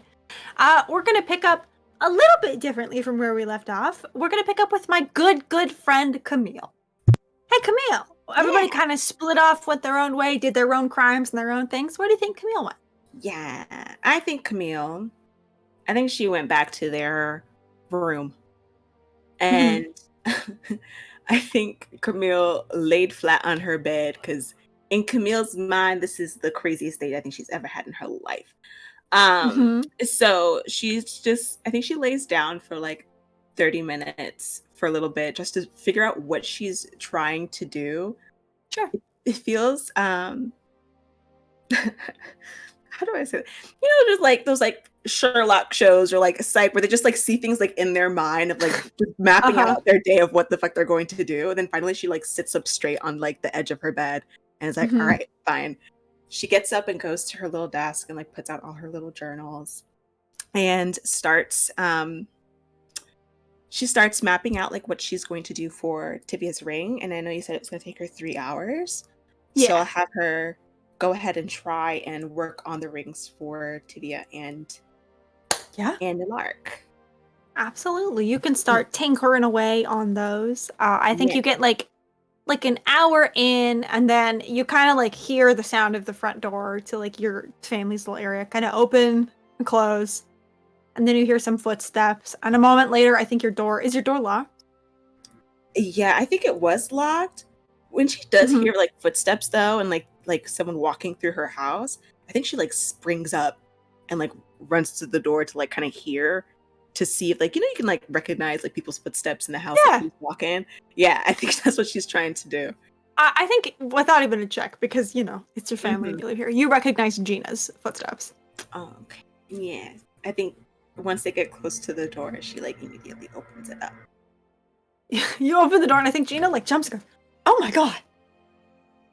She does a sibling thing of like, when like your sibling does something completely outrageous, but you kind of act like completely normal about it. Oh, hi. Hi. I thought you were going to attack me or something. You were going to spring out at me the way you wrenched the door open.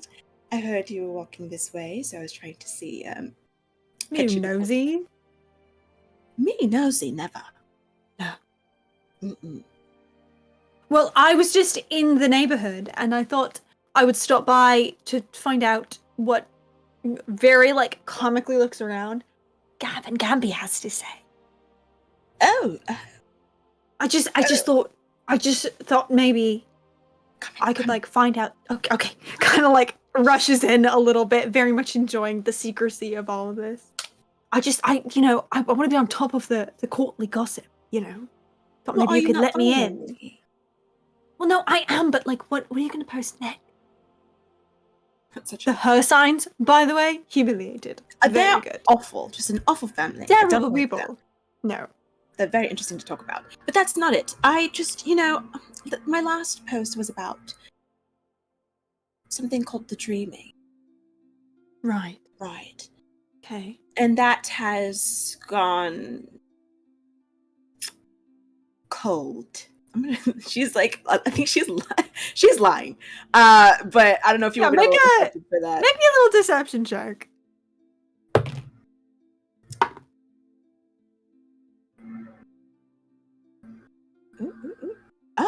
she's a liar. Okay. Well, 16. 16 with Yeah. a shockingly an 18 on the die. You see, that's the first time I've rolled well in like 2 months. Gina kind of like looks at you and squints. Oh, I'm sure it's freezing. It is. So It cold. is. I can't post about it anymore. And so now I'm confused about what to Why? do. Did you get in trouble?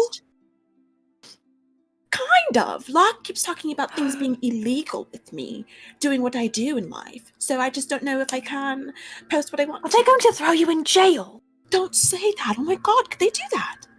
I don't know. I mean, they're the crown lord, I'd imagine. For gossip. I always say I don't know. allegedly. So it's not like they could sue or anything. So it's not like, That feels like it covers your bases. It does. That's like, yes. So I just know I can't post about it anymore. That's fine, whatever, until. But now I'm trying to figure out what to post next, because on my last post I said, more to come soon. People are waiting. Oh, they're right. expecting. Right. Well, I mean, as an avid reader, I for one would like to know about apparently the very handsome young criminal who snuck into the prince's window. Do you have a scoop on that? I want to know all about it. Oh The my castle is buzzing. That's who I should have written about. I actually wrote a little thing. You know how I do every week. I do a crowned cutie or crowned hearty, and I did one for Margot Le Fay. But I should probably also do one for Tivia, because it's that's their name. I don't know. Is that the name? That's their name. It's really good. Yeah, it sounds like a criminal. Right, Criminal right. name. You Yeah. should, oh my god, you should see them. Gorgeous, absolutely. You met him? Yeah, I have. The secrets, though. Secrets. Don't say anything to anybody. Right. No. They're gonna model for me too. Yeah. Really? Yeah, that's very down low stuff though. They don't even know that, but yeah. Oh, they don't know yet. No, they don't know. I mean, they seemed interested in the offer, but Right. I can be quite convincing. I'm gonna get them to model for me. No, of course. Yeah. Mm-hmm. No, I want to meet them. Can you get me in to meet them? I want to meet the sexy criminal with the Tivia. Gina, that's quite. I mean, I am an assistant to the royal dresser, and I just think that I should meet this person who threatened someone that I work for, so I can keep an eye out for him in the future. Should I see them on any windows or magazine covers? I think this is very solid. Like I think so. Yeah, yes, I agree. No, I can't do that. But Camille. what I can do, I promise, I can tell you things about them. I could actually, let me show you. She goes over to like the little table and like shows the little rings that they're working on. Are you getting married? Are they getting married? Who's getting married? Stop it! Don't talk about marriage right now. It's a very sensitive. It's a sensitive subject for me right now. You know that. Right. You know that. Yeah. No. I'm sorry. It's 2 rings. Yes, You're working on, and typically people, when there's 2 rings, sort of like an exchange of rings, like in something perhaps like the word we don't say, a blessed magic union, right? if you will. Yes. That starts with M and ends with marriage. Right. Well, none of that here. There's none of that here. It's basically a magical cuff to link Tivia and Locke together. It's very weird. You're going to handcuff them together with a ring. Isn't that weird? That's like a weird thing to ask for, right? I mean, depending on who you ask, that sounds like marriage to me. I'm just. Oh. Well. Thank you for laughing, Mara. I thought that was very funny. Well, listen. Okay. I mean, it's also like I'm not. I think the king, the prince is not the prince. The crown lord. That was all James. That was not Gina. The crown lord is married, and I just, like, no judgment. People do open things all the time. It's just I didn't think they were that like kinky, and I'm learning something new about. Gina, you stop that right now. No, Gina, no. That is the one secret we can. You're making magic rings to handcuff them together, and I'm supposed to assume what, Camille? Oh my god, you're making this so difficult. There are things that I cannot tell you. Let them stew. Let me. Well, why don't you could just tell me? I could tell you things, little things right now, not whole things right now. Big pictures need time to be painted. Okay, so give me time. I'm impatient. I want to see the big picture now. Fine. I can't tell you right now, okay? But just know that Locke Fine. and the queen to be are happy and married in love. That's all that is, okay? So don't worry about it. And that's why he's handcuffing magically with rings themselves to a very handsome, so I've heard, very sexy model-like criminal who climbs through windows. Well, I'm sure it's not going to be without supervision. I mean, Locke is, that pirate is dangerous. You should see. They're So dangerous, he's going to fight. model for you? Yeah. I feel like I'm no Gab and Gabby. I just feel like I'm getting conflicting information and I'm trying to sift through it like a good investigative. Gina, they have a journalist. look. You don't They have a look? understand. You don't understand. They have a look about them. But it's okay. I'm sure I they could understand. understand if you let me meet him, I'm just saying. I can't do that. I don't have anything to do that for you. I'm sorry. Fine. We'll see what I can do. They're very nice, so we'll see what I can do. I don't know. We'll see. Oh, well, actually, my brain just started working. Sorry, it's been a day. These rings, these marriage ring cuff things that you're so obsessed about. So you admit it, things, yes. They're not. It's not what it is. These rings are going to help get him out of the cell. I see. So Okay. there's probably an opportunity for you to meet. So you could just sort of like lure the Crown Lord like past the door and then I'll just wait in the door and I'll just kind of watch them go by. And I'll go, hi, handsome criminal named Tavia. Okay, sure. That's a really good plan, Gina. Sure. Thank you. Don't sound so surprised, but thank you. No, I think it's really cute. Okay, so yeah, if that's what you want, that's what we'll do. Okay, great, perfect. Do you need help with those rings? You're very talented. I just, like a right hand, if you would. Yeah, I would like some help. Actually, I have quite a bit to do today, to be honest. Do you? Busy bee. Okay. I do. I have to do this, and then what else do I have to do? Hold on, I have to get to my list. She starts going through her journals. This is me, sweet, looking at my notes. Sure.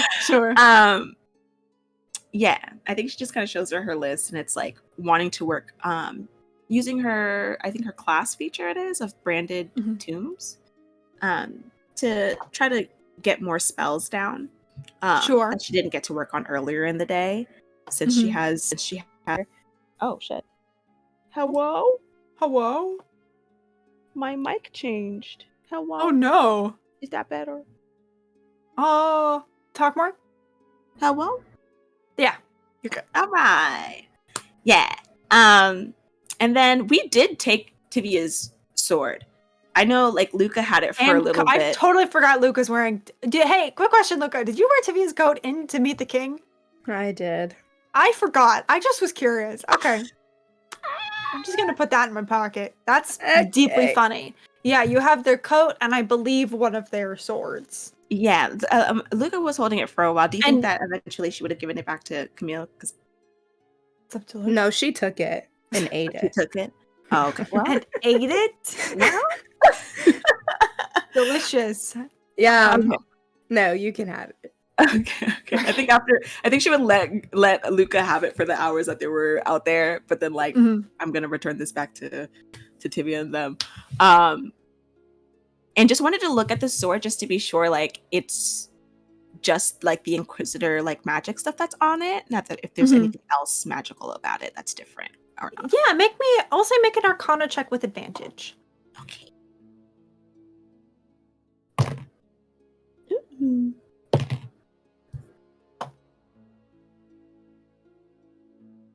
Oh, why is this so tiny? Okay, there we go. I can't math. 18 plus 8 is 26. I can math. Yeah. You get the sense that there is a kind of a light enchantment on this that helps Tavia not be surprised, like mechanically not be surprised, and hit better. This is a +2 Rapier of Alertness. Ooh. Yeah. Okay. And you can, as you're kind of going through the enchantment, you can see it is beautifully and well done. You would not. This tracks with it being like something that the High Inquisitor would have, because it is a beautifully, perfectly done enchantment. Wow. Okay. Yeah, I think she just takes note on it. I don't think she can do what she did earlier because I think it's like once a day. Yeah, that's fine.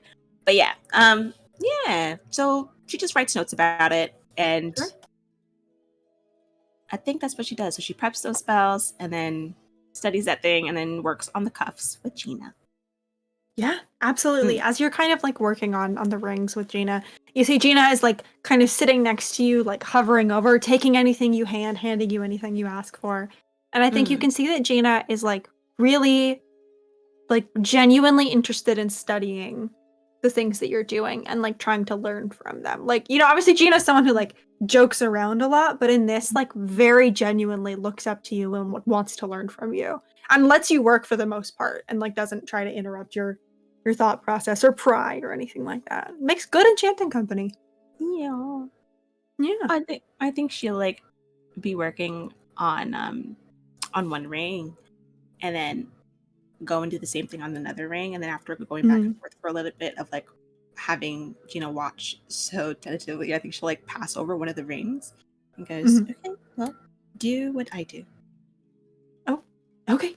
Yeah, absolutely. I will not let you down. Watching I'm gonna do carefully? exactly. Yep, I'm watching. Kind of eyes fixed on the ring. Okay, perfect. And I think she'll go like a little slower, but like step by step, showing them Yeah. what to do. Yeah. And she models it perfectly. Like has studied you so much that like the movements that you're making, they can make easily. Yeah. You can absolutely continue enchanting for a little while. Keep working on these rings. Mm. We are going to hop back to where we left off here. My good friend Luca, you've just received a very formal text message from your good friend Elise. I think that Luca is used to receiving these texts from Elise. Probably, yes. And I think she's like mid comforting Lark, like kind of like half holding Lark. I think Mark has stood up and walked away from me, kind of like is like kind of standing by the window, like trying to compose themselves. Oh my gosh. I wish Be Real existed in this universe because I just know Luca would use the opportunity. God. Just Lark staring out a window. That is foul. That's so funny. Anyways, I think while Lark is processing, she will text Elise back. What did Elise say? When do you want to meet up, essentially? Yeah. Where are you? When do you want to meet up? I think she's going to drop a pin of her location and say, hey, I'm with Lark. They're having a moment, sad face. Something made him sad. And then an angry face. Send text. You immediately get a phone call. Oh. Hi. What is a pin? How do I use that? Elise, you're gonna just tap it and it's gonna take you right to me. Okay, hold on. Wait, okay, you can like hear muttering. You just tap the. Oh, the phone part went away. Can you still hear? Hello? I can hear you. Yeah, I can hear you. You just follow it and it'll take you to where I'm staying in the castle tonight. Oh, where in the castle are you? I don't know the coordinates. That's why I sent you the pin. Well, just tell me. I'm in this room. 3rd floor, 2nd room on the right. 3rd floor, 2nd room on the right. Thank you. I shall be there soon. Okay, well, hurry up because Lark is really sad, and I feel like we could cheer them up. Stop. Laugh, tear, Mark. I'm fine. You're like bleeding still. Yeah. So just get here as soon as you can. I am on my way. How do I close the pin now that I know where I'm going? You just swipe up and to the right. And oh. Yeah. There's a lot of things open here. You can just close the phone. You can just turn it off, and it'll close. All right. Goodbye. Okay. Bye. Fumbling, and then it finally turns up. So Elise is on the way. Right. Fine. I'm really sorry for my outburst. It's not an outburst. Sometimes you just have to cry with your friends. It's like normal for most people. You never get together with your friends and just cry over things that happen.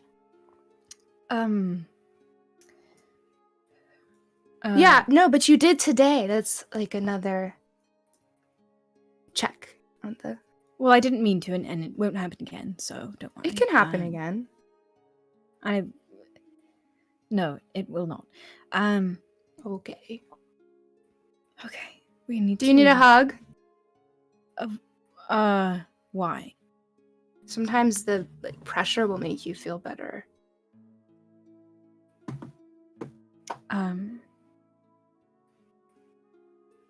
Okay. Okay. She's gonna fly up, so she's the same height and just squeeze you. I And think look at the back of your head. they kind of go rigid and they kind of relax a little bit. And she'll pull away. I think they the arms are just coming up to hug you back, you pull away, they're like Did it feel nice? You seem. No, thank you.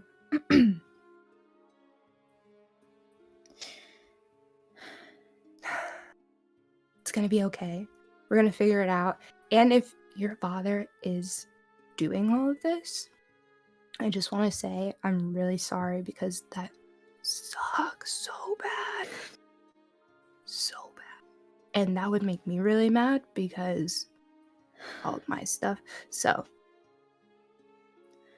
I guess if it is him, what are we going to do about it?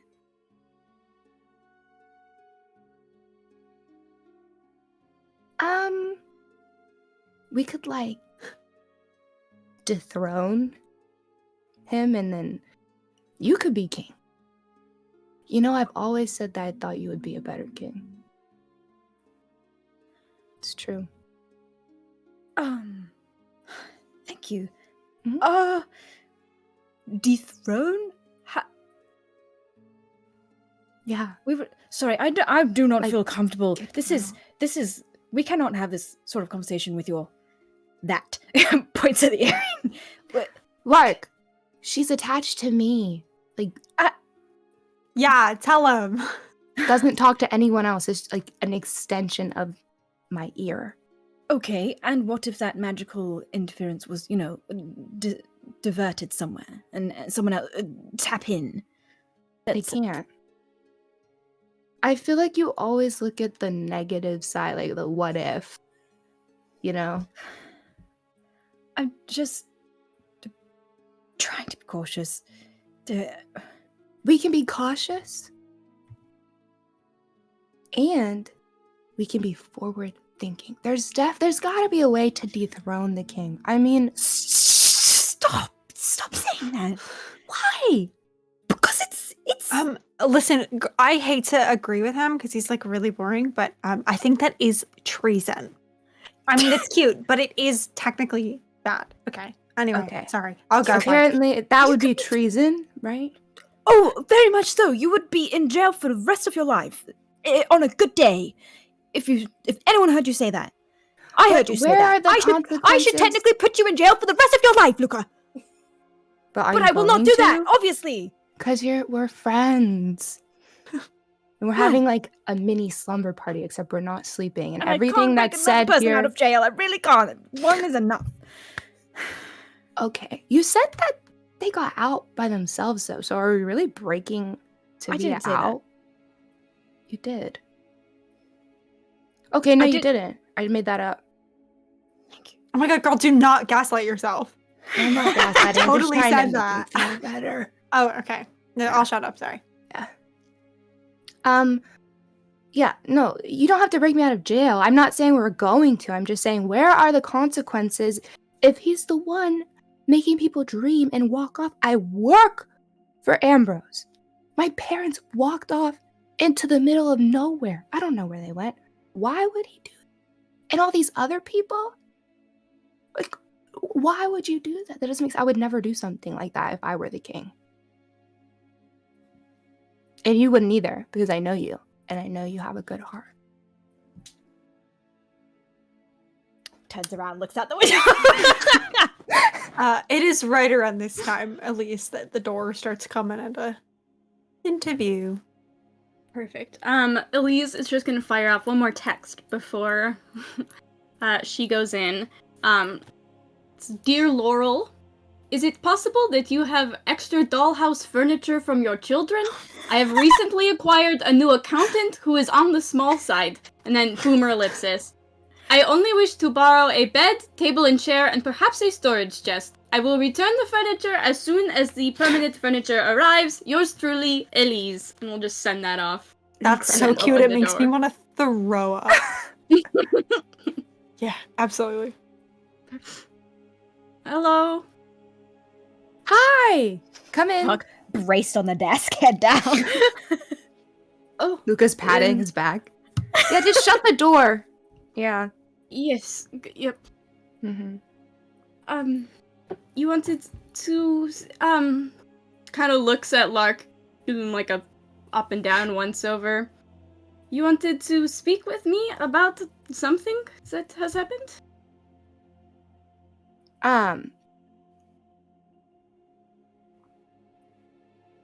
No. Luca. Nothing really happened. It like looks at Lark.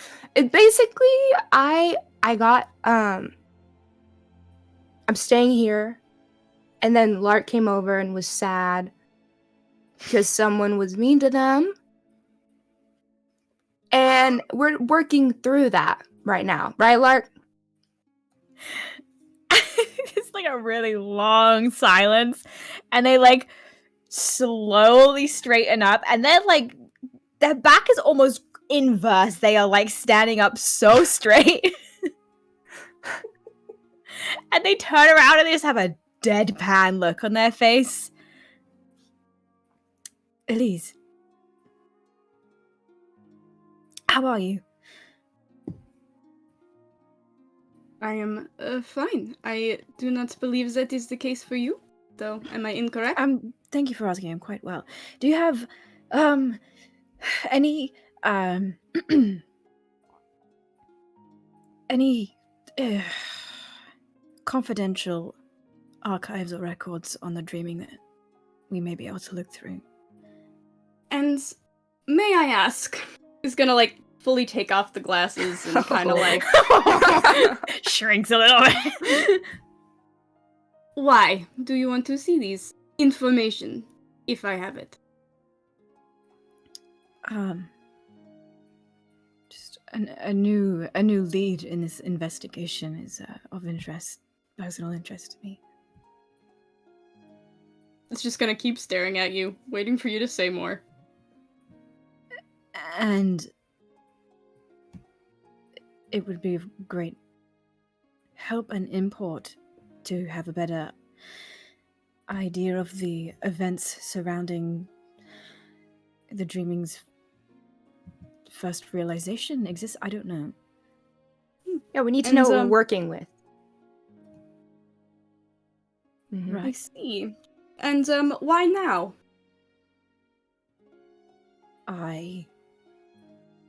Can I insight check? Like, why is Elise being so intense? Yeah. Okay. That's a natural 20. So a 30. Amazing. What you see on Elise then Oh, my 10 is- and dice! Oh my god. Yeah. Brother! Thank you, Misha. Elise knows that you are hiding something. You can tell that super obviously. Elise, is, also hiding something very clearly, about the subject of dreaming as well. But, like, you can tell that is like, I'm not saying anything until you say something, because I'm older than you, so, you know. I think, like, Lark goes from kind of shrinking back under the kind of, like, intensity of your, like, gaze, and then kind of, like, recognizes this, and, like, takes a step forward. You know something. We'll take another step forward. I'm a librarian. We know everything. Luca will also step forward. I think Mark looks at her, expecting her to say something. What do you know? Well, perhaps you would like to tell me what you were just up to, and I can tell you a little bit more information. Perhaps He what was you crying saw by the window. Was what?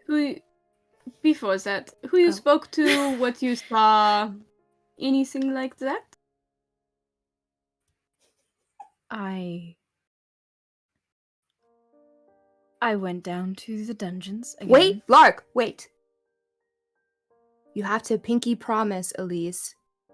This stays in the friend circle. You can't say What does- anything yet, Lark. What do pinkies have to do with promises? It's just them- like a guarantee that it's gonna stay. So pinky promise, Lark, and then Lark, you can go. Lark, hold out your pinky. I reach over. Okay. I went down to the dungeons and I scryed on Isabella. And what did you find? I believe I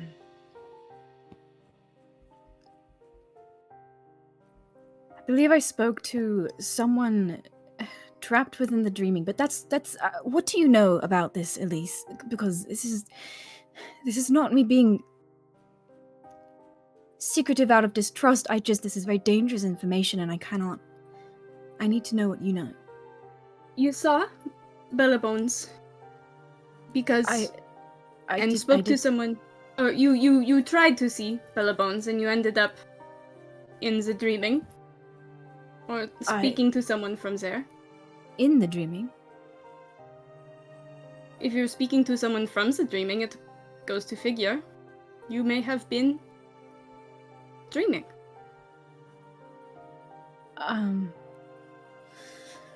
Lark, you had a dream. Glares at you like, shut up! I was scrying. And yet, I have found in my studies and my research that Bella Bones isn't the dreaming. And if you scryed and ended up there, it would make sense. Okay. Lark, please do not leave. Like, don't walk off anywhere. Where would I go? But the people who dream, they walk off and they wander off. I'm scared you're gonna kind of lose your mind and leave, so... Not everyone walks off, don't worry. How do you know that? I already told you I'm a librarian. We know everything. Well, you've been keeping this information a little bit close to your chest so far. We've been investigating the dreaming. What do you mean? I just found out about Bella Bones after we parted. How? Through some research. Through research. And Okay, I'm gonna reach into my pocket and pull out my key. This allows me to access any information once a day. So, there you go. Put it back in my... Okay, great. May I have access to these records, this research, so I might, You may come and view it in my office. I do not want to bring it anywhere. Of course. Great. You don't need to be warned that the dreaming is not safe. But I'm going to warn you anyways that perhaps... Well, I will, of course, keep your secret as my pinky has promised to do. There are others in this castle who could use that knowledge against you, and I want you to be safe and not go wandering off. Looks at both of you. I will do no wandering off. Good.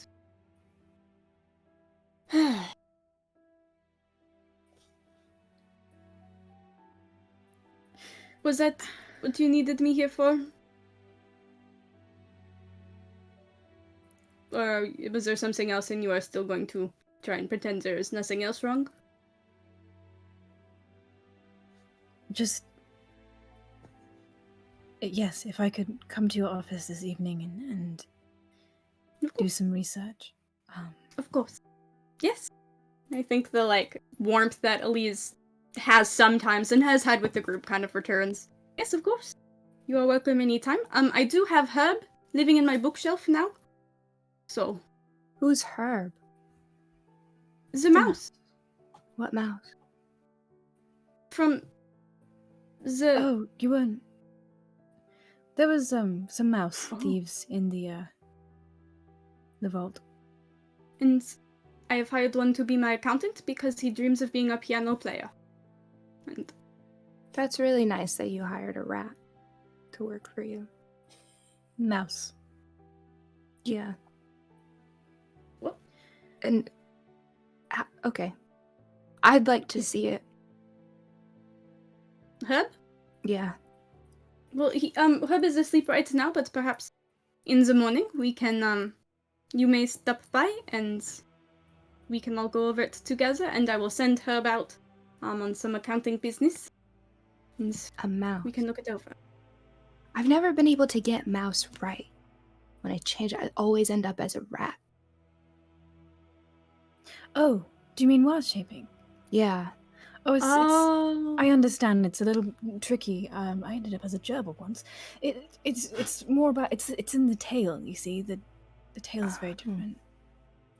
Maybe I'll try it again tomorrow. Sure, I can help.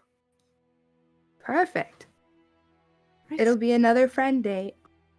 I'm loving this. This has been really fun. Yeah, are we gonna go now to your office, Elise? Well, Herb is sleeping, so, perhaps not, but Or the library? we could go to the library and, discuss things further. I might check in with Camille to see how she's getting along with the rings, and at least if you wouldn't mind, it might be a good idea to have Captain Tides accompany us to your office. The research is pertinent to them as well. So, we are going to all go and pick up Camille and then go pick up the pirate and then the library. Sure. Yes? Right. Lark, I can't believe you had a dream like that. I was maybe my consciousness was in the dreaming. I didn't dream. I wasn't asleep. Was it pretty? Where you went? We should go find Camille. So Gus moving towards the door.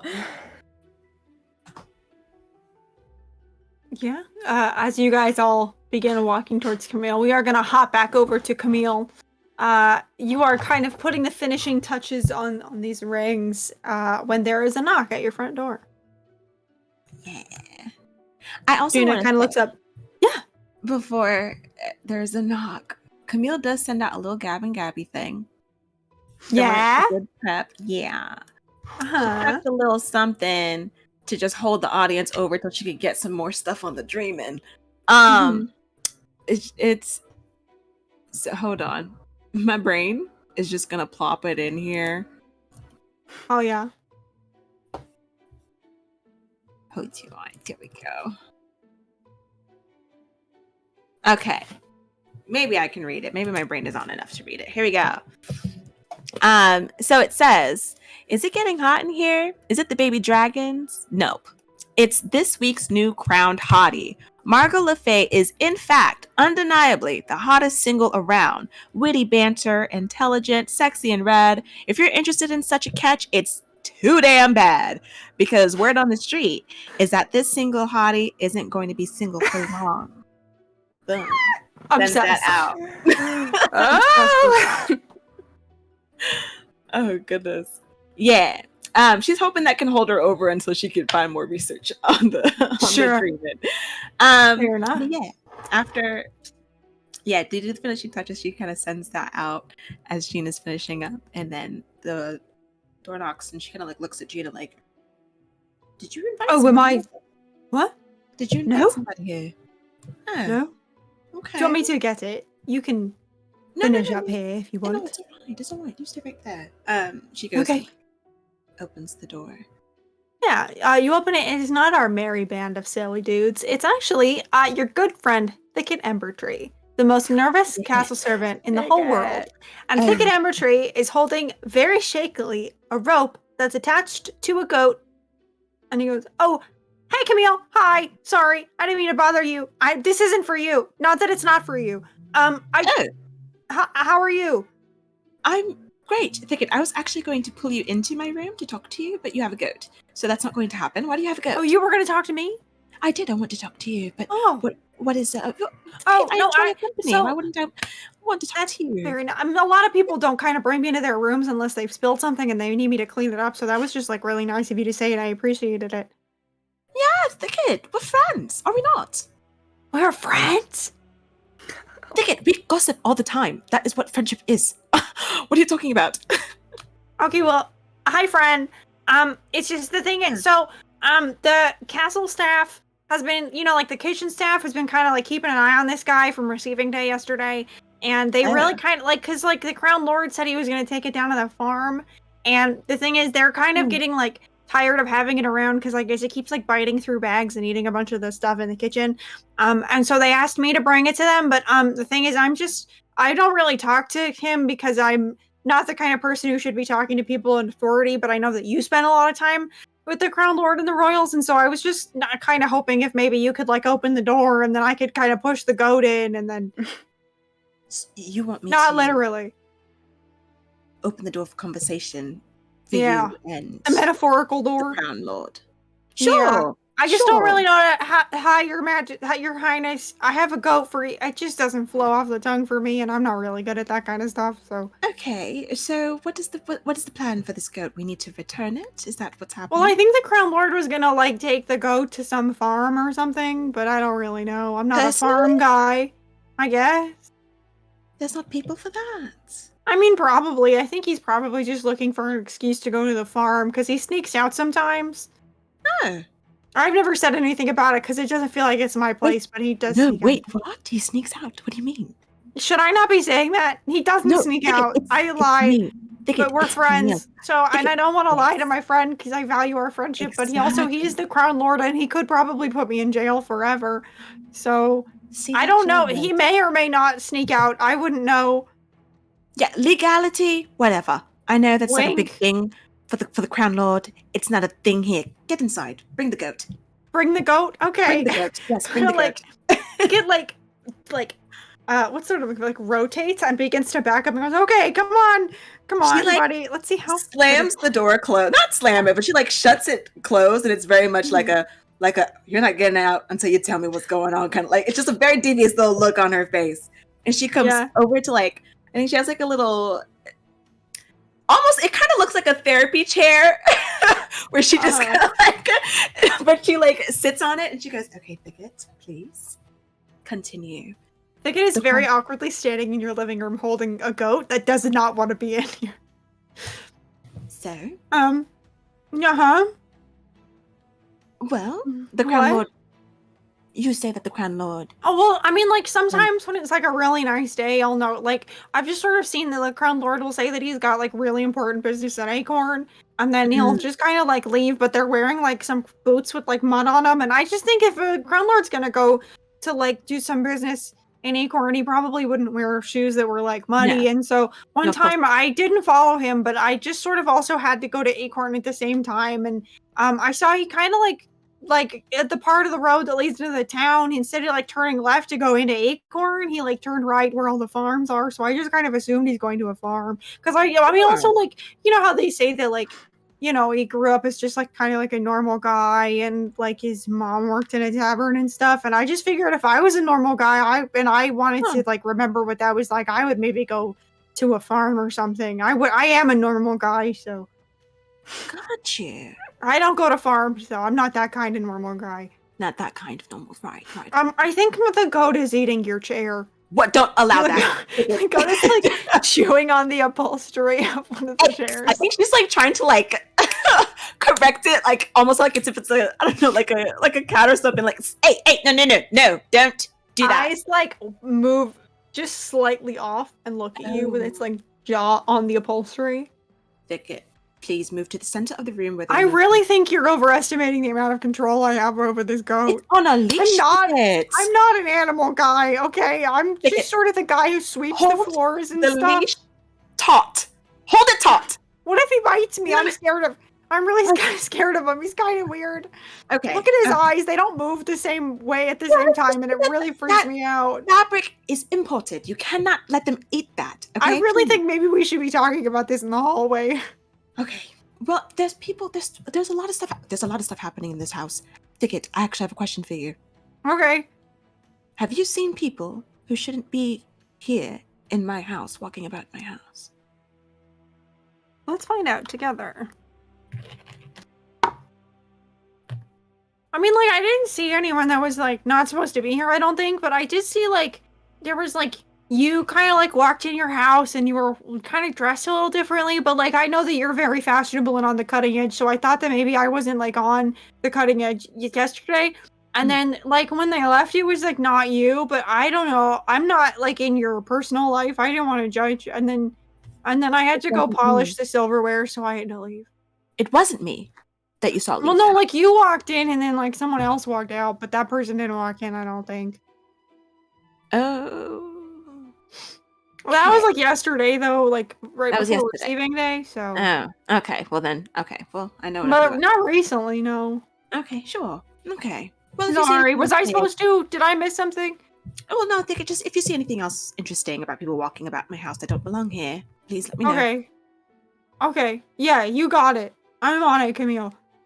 Perfect. You don't gossip with anybody else but me, right? Or do you? People don't really talk to me. Well, I'm happy to be a little vault. Oh, let's bring the goat outside and not in my room. Okay, yeah, that's Sure. good. Like, it starts kind of, like, dragging the goat who's, like, planting his feet in there because he's got, like, one tassel and a chair in its mouth. Yeah. But eventually you guys can kind of lure the goat. Are you going out in the hallway? Yeah, I think she packs up the rings and Yeah. You go back in your room and Gina goes, "Is that a goat unfortunately eating yes. mother's upholstery?" Yes. Yes. You're it in is. trouble. It's not me. It's not me. It is the Crown You Lord. let the goat in here. No, Gina, look at me. Look at me. It is the Crown Lord's goat. And who are we to fight against the Crown Lord? Right. Right. Right. Okay. Mhm. Perfect. Perfect. Crown Lord demanded the goat be kept in the house. Until they were able to retrieve it. Exactly. Right. And who am I to fight against the Who Crown? are you? I Oh. wouldn't know. Perfect. Amazing. I'm so glad that we heard that correctly together. Let's go. Yes. Oh, am I coming with you? No, you're not coming with. I'm so Oh, sorry. okay. I just No, yes, it's this is fine. yeah, they would probably freak out. But thank you so No, much it's okay. for Yeah, helping. Of course. Anytime. And I'll And hey, let me know when that criminal's gonna walk past so I can go sit in the window. you keep your phone on. Oh, it's Your- on. your communicators, yes. It's okay. Yeah, Shoot. absolutely. Yeah. You can collect the rings and your goat and your good friend Thicket and walk out of the hallway. And as you're stepping out of the hallway, you see your three friends approaching. Hello. Hello, Hi. Camille. You have a. Hi. Why do you have a barn animal out here? No, I don't have a barn animal. Do you not remember receiving day yesterday, Your Highness? There was a goat that was discussed. Of Right. course. This is said goat. Huh. And this is Do you have the pie too that the other guy dropped off? No, was I supposed to? I'm really sorry about Oh, that. no, it's okay. I was just wondering. Yeah. I think it's it's fine. in the kitchens, though. I'll remember that. So it's Thicket. Thicket is here with the goat to give it back to, I guess, you. It needs to go to the farm that it came from. Or a farm that you wanted it to go to. Yes. Yes. Yes, this works well. Yeah, thank you, Thicket. Of course, Your Uh, Highness. It just kept kind of eating through the burlap sack that all the vegetables were in. It didn't even want the vegetables. It was just kind of eating the burlap. So they kicked it out. Oh, he's so cute, though. I think Locke Looks at kind you of with like eyes in different directions. I think Locke kind of like takes a knee and kind of like scritches this goat under the chin and is like, "Oh, are you hungry, poor thing?" Make an animal handling check for me. This is a weird I goat. will. That's a 14 plus. I'm so good at animal handling. 24. 24, yeah. You go kind of scritching this goat. And at first you see he's like getting ready to bite. And then you hit just the right spot. And he kind of like, his eyes like kind of blink at different times. And his like jaw sticks out. Oh, He's having a good time. Okay. Okay. Oh gosh, I wasn't expecting the goat. That's What's fi- its we can- name? I don't know. That's not really my job. We should call it Philip. He looks like a Philip. I think that's a good name. Lark, you should let us keep it. You can just live in the. I have a It very eats good home furniture. for it. Oh, They can just buy more. Lark has 1 billion gold. looks like me. So I can reimburse any damage, of course. It was imported upholstery. There's no way to replace it. It's discontinued, so it's fine. I'm so sorry. Mhm. Why did you let the goat in? Because we're having a discussion about the goat, so it just felt weird to have somebody stand outside the house while we're talking, you know? Of course, sure. Okay, right. Stands up. Thank you, Thicket. You may. Thank you. Oh yeah, do you want me to leave the goat here, or I can go, or am I coming? What's the plan? I shall take the goat to its home. Thank you. Okay. All right. You see Thicket kind of turns to the goat, and the goat kind of like looks at him like, what the? If a goat could like side eye, that's what this goat does to Thicket. Thicket goes, all right, well, I'll see you later, Philip. It was nice to meet you. And the goat just, and he goes, okay. Bye, Your Highness. Bye, Camille. Bye, everyone else. Okay, and we'll just kind of like push the rope very clumsily into your hands, Lark. And we'll just kind of like 180 and start walking very clearly with no clue where he's going, except that it's not where he was just standing. I love him so much. Did I? Mm. And you have acquired a goat. Camille, were you able to work on the enchantment? I mentioned. Yes, Your Highness, I've got that done for you. And she goes and like opens her little caboodle and pulls out the box. It's perfect. Me and my sister, we got that all worked out. So if you would like this box here. Thank you. Sure. I think they kind of like turn around to the rest of you. We have an important discussion to have. We should go elsewhere. So if you would like to accompany me, to collect our guest, and then we can take our looks down the goat, our other guest to its rightful home. Then maybe we can talk privately. We're getting Tivia now. We are bringing yes, the goats into the dungeon? I mean, it can't stay unattended. It eats furniture. It's true. Yeah. Exactly. As you guys look down at the goat, you see the goat is really eyeing the hem of Elisa's skirt. Really eyeing it. I'm gonna like take a step back. Okay. It takes a step forward. Question, Crown Lord. Which way are we taking Tivia out? I'm assuming we're not going out the front door. Why not? Oh, can we? I've been authorized. Oh, perfect. Okay, we're going through proper channels. Yes. Sorry. Yes, of course. Sure. Can I make a little bit of an insight check? Yeah.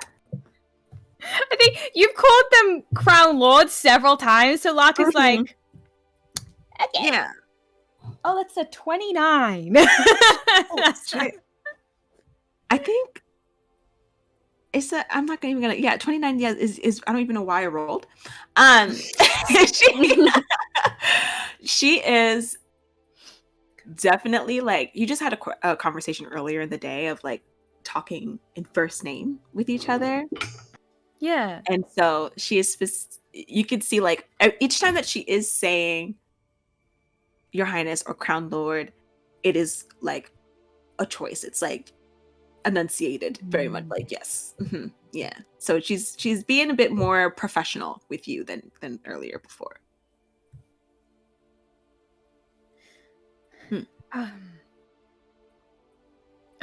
Are we happy to go? Yes. To go see the prisoner? You can wait. I can go down and release him. No, I want to see the prisoner. No, actually, it might be better if you wait outside. No, I want to go. You already no takesies backsies. You already invited us to go. So Okay. Yeah. Behind you, the door to the Angelo's apartment opens up and Gina's head sticks out. She goes, I could go get the prisoner. Sorry, I'm not eavesdropping. Okay. Hi, I was going to text you if you just stand by the front door. I've been standing by the front door. Not in it. No, not our front door, like the estate. Your Highness. Oh, yes. Sorry. I suddenly have to go for a walk for no reason in particular. I need a bit of brisk evening air. Closes the door behind Lovely me. evening Like, for a walk. excuse me. Kind of Right. gives like a little like half curtsy to you. Like, pardon me. Don't mind me. I'm just going to kind of sneak through here. And then brisk walks down the hallway. I can turn to Camille. What was that? She just wants to see. She just wants to see See what? the prisoner. It's a lot of hot gossip around the town, so she's just curious. Camille, what kind of more gossip going around about this person? It's hard enough to navigate as it is, and especially if I'm now releasing him and he's going to be attached to myself. The level of discussion around this person needs to be at a minimum. Sure. It's either though they see them today with all of us, or you alone with them. So why not just today with all of us? Just prolonging something that's going to happen anyway. Right? Fine.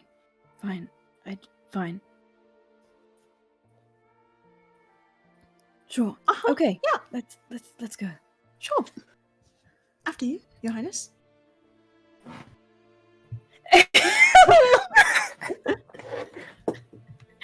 We'll walk past. Come on, Philip. Philip just very happily trounces along. Every now and then, as you're like walking towards the dungeons, you walk past like a very like nicely laid like side table with a little tablecloth, and you see Philip's like jaws kind of open and start snapping in the direction, and you have to like coax him along. Just to clarify, the four of you and Philip the goat are going down to the dungeons all together in a group. I just want to make sure that I have this correctly. I think Elise is gonna run to the library really quick because I gotta dip out for 10 minutes. That's so fair. Tell me about that library trip, because something tells me it'll be less chaotic than what's about to happen. I think Elise goes and just tries to find some like general populist books that like talk a little bit about the dreaming or disappearances, or like something like a little nugget. Sure. Lark. Yeah, make me an investigation check. We'll say with advantage, because if it were anything else, I would just say you could find it without a check. I don't need it. I got a nat 20 on my first roll. Nice! Yeah, absolutely. You can cobble together. I think you get like 3 little books Like one is a like census list from like 5. Mhm. Oh, a baby from like that was so Okay. cute from like 5 years ago, and there's like a family that's been marked as missing, or like to the dreaming, and it's like scratched out, but you can still kind of read it. And I think you find like one letter from like a decade ago, begging the like royal family to investigate a mysterious like disappearance because of the dreaming. All right. Yeah, you find a few things mentioning the dreaming. Have fun in the dungeon. Have fun storming the castle. Yeah, you guys can go down to the dungeons. The 3 of you and your goat friend see the man who was a goat 24 hours ago. You make your way down. Are you guys doing anything on the walk? I think Luca will like pull Camille aside. Camille, Yes, hi, Luca. Yes. why do you keep calling Lark Your Highness? Your Highness. You got that, have you? Well, Yeah, you keep saying it. I keep saying it too. I do. You know, earlier today, I've just, I've realized something. Oh?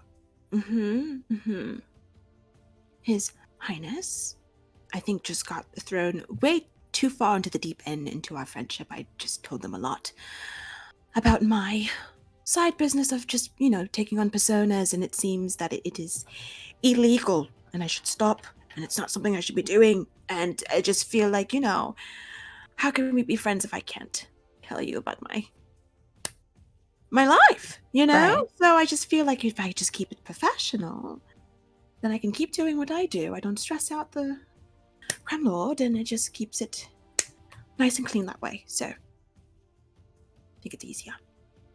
Okay. Lark is a little bit weird about breaking the law. Yeah. I think it's like the way they were raised, Sure. Yeah. because earlier today I was trying to be comforting. Right. Lark was really upset, and so I showed Lark my earrings. They're This is beautiful, by the way. thank you. Yeah. They help me listen in on conversations. Really? So yeah, Who yeah. made that for you? I don't know. My sister gave it to me a long time ago. Interesting. Okay, cool. Yeah. Okay, continue. And Lark was like, "That's not allowed." But I feel like we're working earrings. towards. Well, the eavesdropping part. Lark was scared that it could be manipulated or something with magic. But it can't be, because Jewel can't be manipulated. I mean, everyone I know, least likely. See, this is what I'm talking about, though, Luca. It's just so strict on the rules, and I literally, all I do every day is learn how to bend rules. Every day.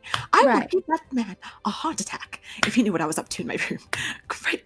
So I just feel like maybe a little distance is best for the way that we work, because I still want to work for Lark, especially when they become king. So I just need, which hopefully will be happening soon. Oh? Is Ambrose stepping down?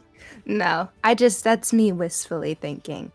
Because I think Lark would make a great king, so. But I think Lark just needs to loosen up on the rules slowly, I'm sorry, this is a big thing you're talking about. Because there's just so much about... You're wishing that Ambrose steps down soon.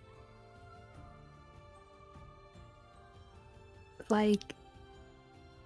How do you, well,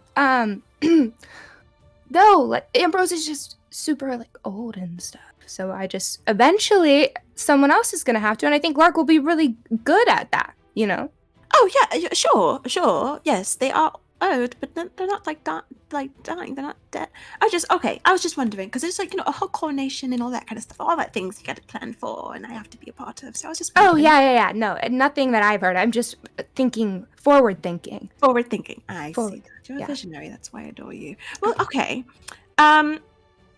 Sorry, you were saying yes. Yeah, look, I think Lark's doing better at it. I just think it's slow and steady with the rules thing. Because think about it, Camille. Think about it. Lark would have, if we had told Lark, even the other day, if I had told Lark about my earrings, Lark would have collapsed. Right. You know, and Lark didn't collapse. I mean, Lark was like keeled over my windowsill, but that was for a completely different reason. You know, Lark handled it really well. Okay. Well, you know, this is also very new, a new side of our relationship, right? Because we've had such a professional relationship for so long, and I mean, we've had things when I was growing up, me being a silly child, whatever. But you know, adding all this new stuff, I feel like has complicated things, right? I was almost exposed. You know, things that I've been working for, things that I want, was almost exposed with them at the Inquisitor, you know, the gate. You know, so it was just, I don't want that risk, you know? Right. And the legality, whatever that word means, is a lot for Lark to handle. So I just, you know, that's just what my approach is at the moment. That's Well, I support your approach. Do you? You think I'm right? You don't think I'm being too rash? No. Not with everything going on. I mean, you have to be careful. And what if Lark like flips and joins the other side, you know? Right. I could lose everything. I could lose all of my personas. Everything. Oh my god. I could lose, I don't have a title, but I want one. Any chance of ever getting one. Out the You're window. losing possibility. And then doors that haven't opened. Yeah. Jail. The word Jail. legality, so heavy. Jail? Oh! I do not do good. I wouldn't do good. Yeah. I see what Tivia is doing. That's great. Good for them. It suits them. I do not look good behind boss. No. Well, apparently Tavia figured out how to not be in jail anymore. Really? Yeah. La! I don't know, we'll see. No, Fiction said, "Oh, that's me, Crown Royal." Interest. I have what? Your Highness. No, what? Oh, okay. Yes. Sorry, no, it's no, just I was just curious about our plan. So we're going to the farm and then going where? Here's the thing. You guys are in such echoey corridors. I feel like you have to make me a deception check because Lark has, even if he couldn't make out what you were whispering, had to have heard you guys whispering for like 10 minutes. So you gotta make me a deception check on the dude. Okay, hold on. Should I make a perception? Oh check, god. You said deception? Yeah. Well. Okay, let me roll on here. You got a curious friend. I got a 10. No! Guys, no! Can I use my I have a feature called, bear with me now. Bear with me. Uh-huh.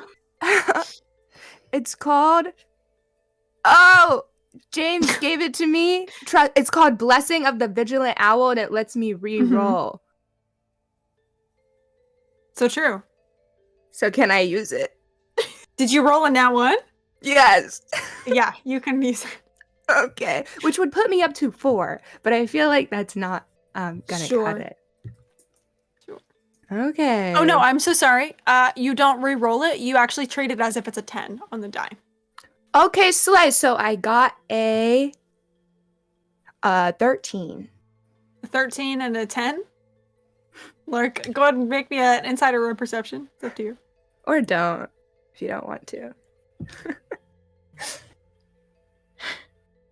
Oh god. That's a nat 20. So a 30. Okay, if we combine, if My we combine our sister 10 and If our you 13, combine, it's still not a 10 and a 13. 13. I think we're cooking with It's still something. not a 30, No, we're like babe. A 23. Right. a 23. That's Take some close. chunks. Yeah. Still 7 numbers in the difference. Yeah. Yeah, Lark, they are talking about you. They have been. They probably will continue to. They are now. This hurts me to sweet the person. I think like Locke looks at Luca with like a little bit of injury in their like Oh. look, and then kind of like looks back to Camille. Yes. We're trying to plan what we're gonna say to the prisoner. How this is gonna. Yeah, I was asking about the plan with the prisoner, right? Like we take them out and we go to the farm and then we do what for a couple hours till midnight? I don't know. Just maybe you could get dinner or something, and we can reconvene later. We could all get dinner. I rolled an insight for Lark, and I got. Hold on, let me add. Oh, that's a pretty good. Oh gosh, she's so insightful. This is new to me. 26. Having a bad day. I think they're like feeling like they were kind of riding the high of like, oh, maybe I have a group of friends and can kind of feel it slipping out of their hands, and so now they're just like resigned to like, yeah. You don't have to say anything to the captain. I will speak to the guard. They will be released. We can go to the farm and have a discussion. There. We're not uncomfortable with speaking to, unless you wanted to have a private conversation.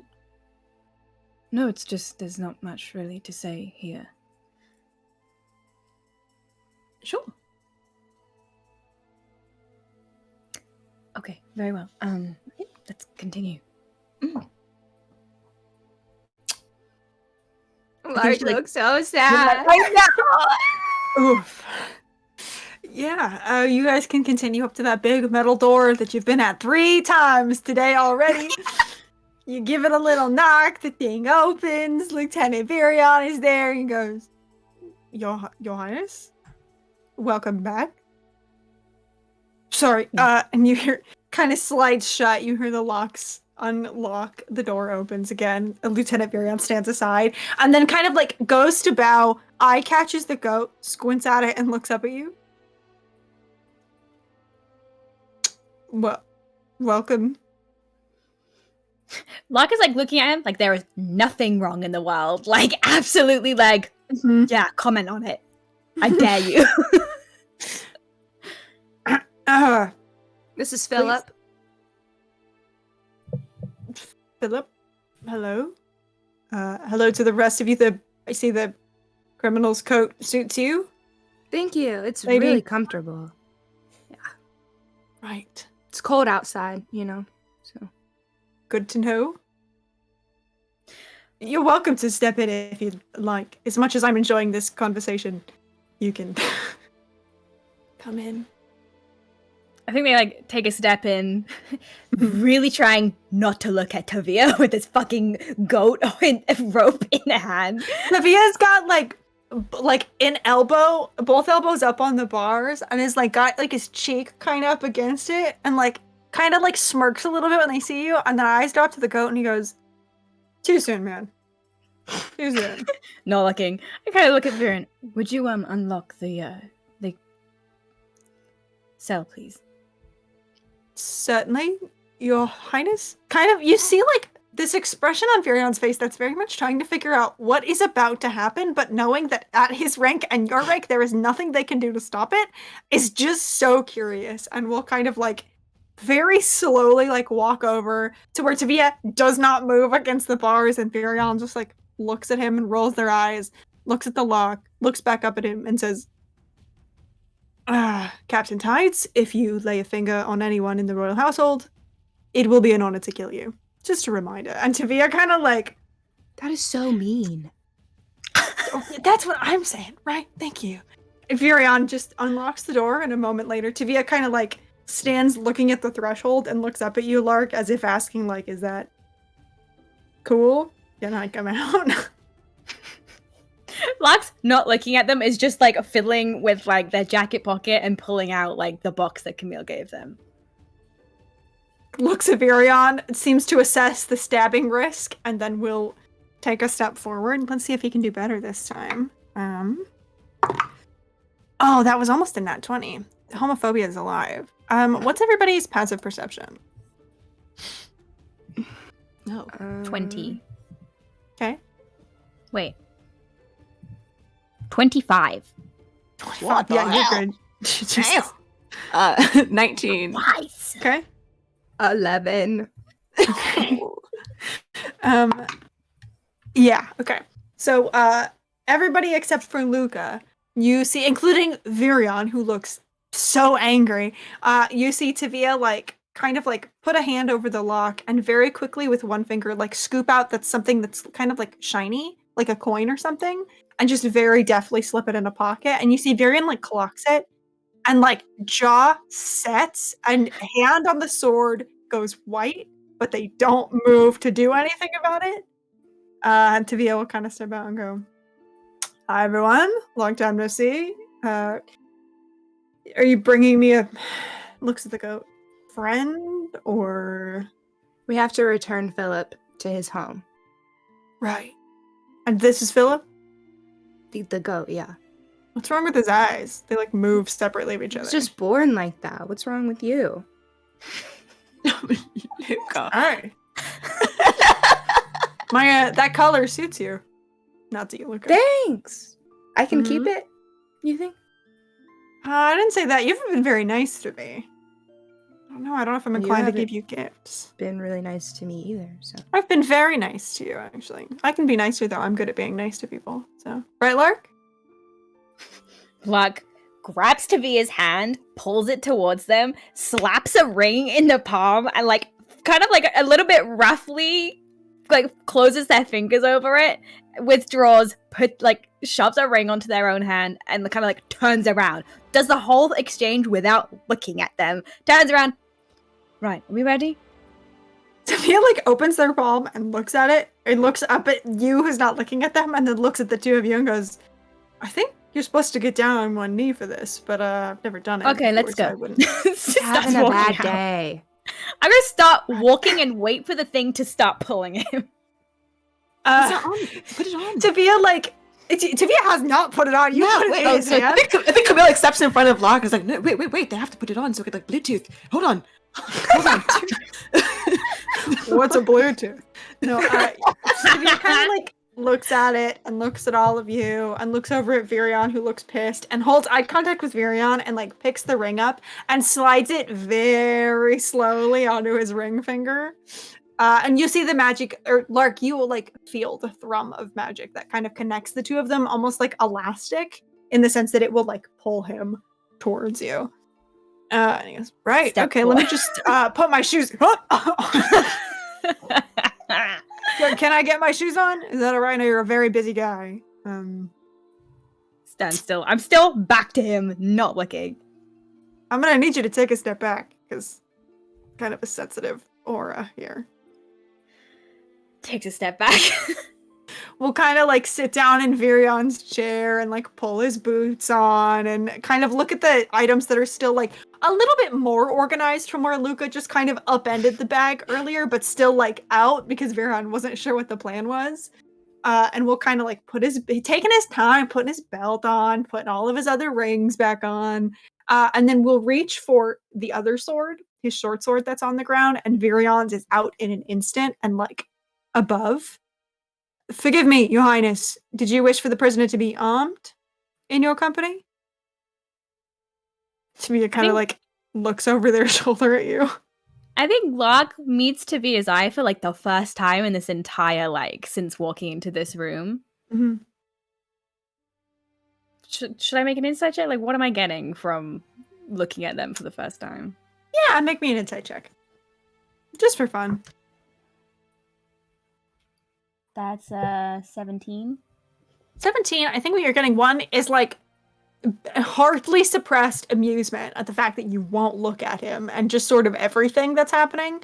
I think you see as well, sort of like, when it comes to this sword, a little bit like, you get the sense that Tavia would like to be armed. This sword is the least important of the two, I think, because that's a good roll. You've also noticed that, like, Tavia's eyes have been very, like, flicking every now and then to the sword that Camille, did you bring the sword? Is it still in your room? Yeah, she brought it, but it's in her caboodle. I was gonna sneak it for Tivia. Yeah. Sure. And then I think what you see is Tivia kind of like trying to like assess everyone's like undercoats and stuff to see like look for the hilt of one, but like hand is still hovered by his other sword. You get the sense Tivia is not someone who likes to be unarmed, Sure. but doesn't look like hostile. Doesn't look. Does Luck know that the other sword is in our company? I don't. I think you would know Camille took it, but Yeah, Camille did say she was going to bring the sword back to Okay. Tivia. Sure. Fine. Then I Mhm. think, like, to just kind of assuage Virion, I'll just kind of, Mhm. like, try and communicate a little bit of, like, reassurance to Via and kind of look at Virion. You won't be needing that. Where are we going? all right. We'll kind of like lift their hand up, and the sword that Virion is holding lingers for like half a second, and then is sheathed very dutifully. And last but not least, Tivia will pick up the coin, kind of give it a twirl between their fingers, and like you see some tension kind of release from his shoulder at being able to hold it again. And then they will tuck it away and turn to all of you and go, right, where are we going? To drop For the Philip off. goat? Right. And you need me for that. Not that I'm complaining. I'm just. You can stay here. I mean, it seems like Lark wants me to come. So. Like does Wait, want to go with. Oh, yeah? Just in my opinion, not like Mm. because In of your anything. opinion, Lark wants me. End of sentence. No, to come with us. We Mm. actually need your help on other things, so Right. Non-goat related things. non-goat related things. Right. Well, happy to serve. You can keep the coat for now, by the way. Really? Just for now. I'm I don't know. I'm warm-blooded. I don't get cold easy. So. Okay. Good to know.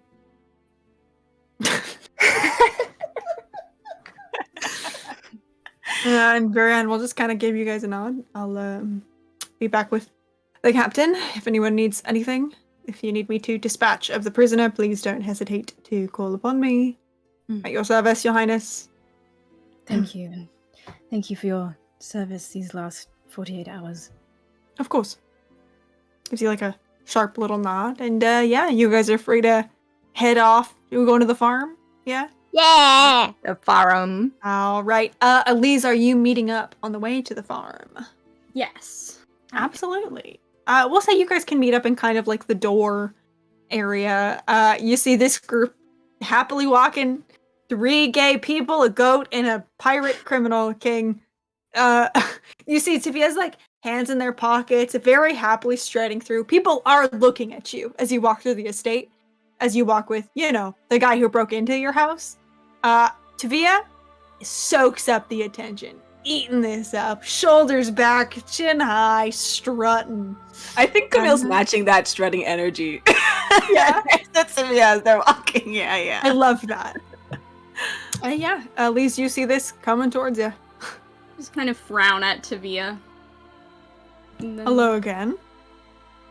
Yes. Did you all know that when a goat gives birth, it is called a kidding?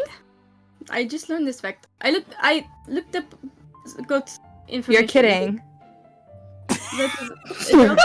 It was- Take a point of DM inspiration for that. Thank you. I'm good. goats are also capable of learning their name, so it could. You people could are like be really obsessed with descriptive. goats. Huh? I just Like a don't goat. have Didn't you your get turned information. into one? Yeah, by Lark.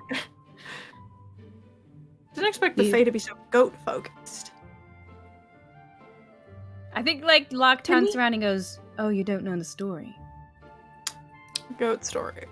No, I cannot say I know the goat story. Is that way we're going to a farm so you can light a lantern and tell me a spooky goat story?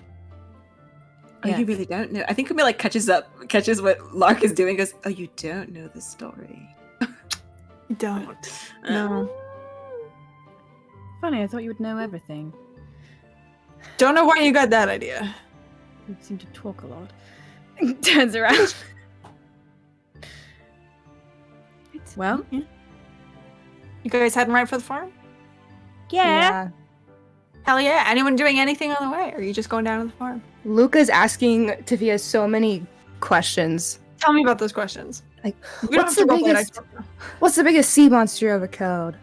What do you guys Space eat on a diving. ship? Food?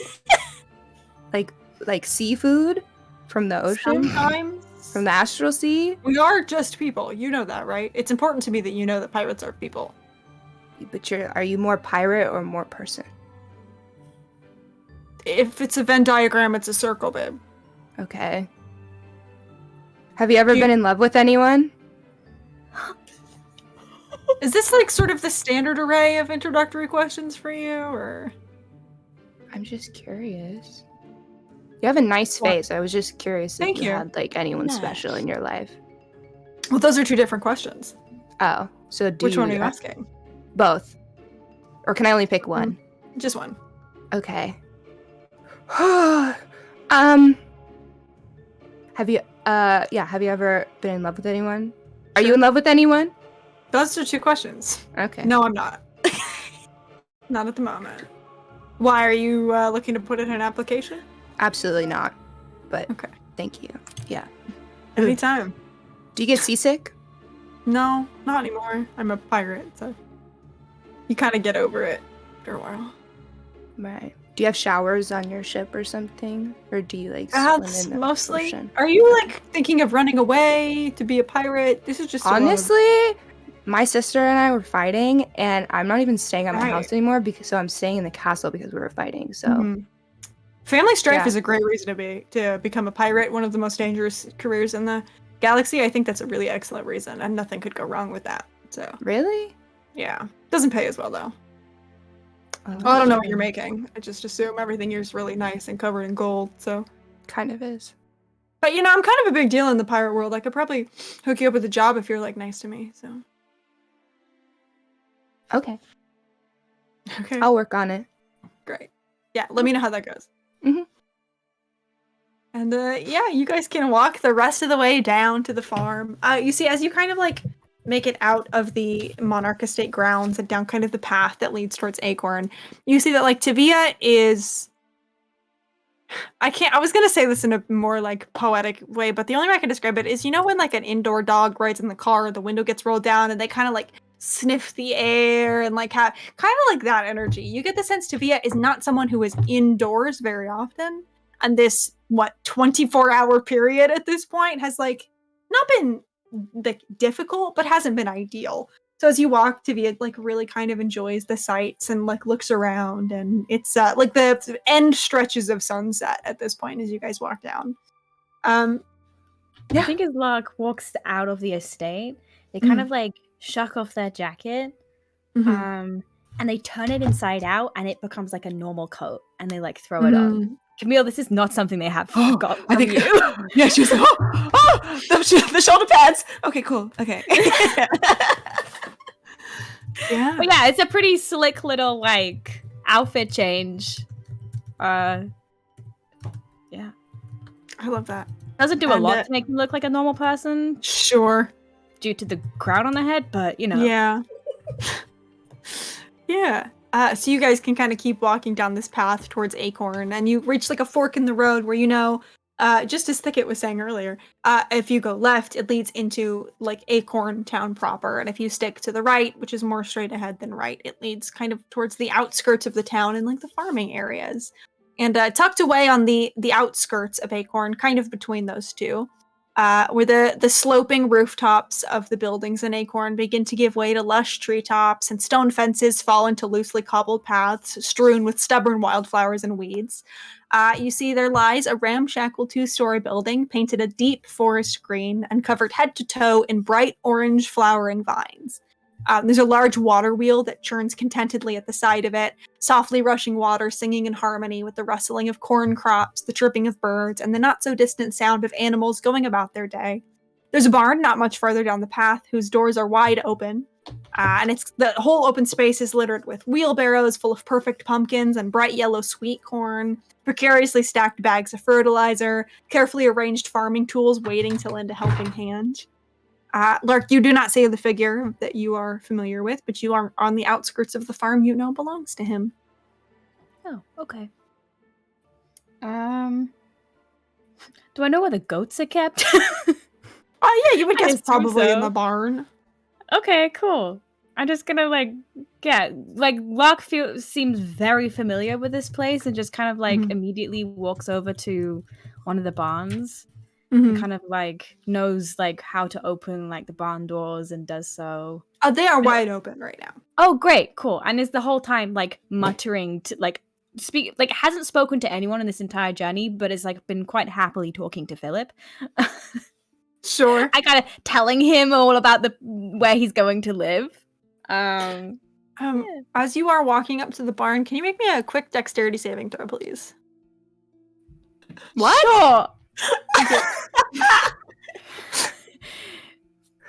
+0? God, you stupid twink. That's a 12.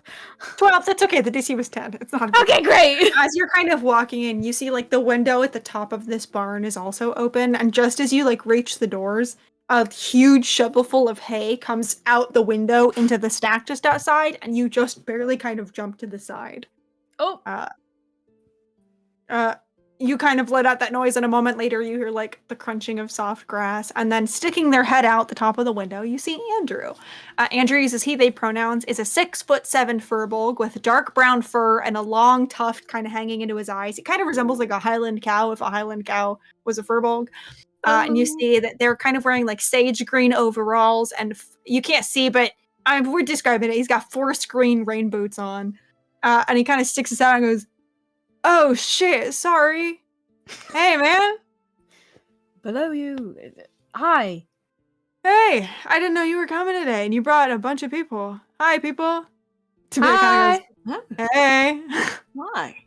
These are my Friends. companions. Hi, friend companions. Nice to meet you. I'm Andrew. I'm also a friend companion. Welcome I to the brought farm. you a goat. Oh shit! Wait, I'll be right down. You see, it kind of disappears from the window, and a moment later, you see this very tall figure kind of walk out and goes, "What's the deal with this little dude? You don't normally bring me gifts." Well, a present, a gift. Thanks, man. Sure. His name is Philip. Philip kind of kneels down a little bit and holds out a hand, and instantly Philip is wary for about 2 seconds because he's tall, and then the hand comes out, and it's almost like Philip can just tell, radiating off of this person, this is a friend.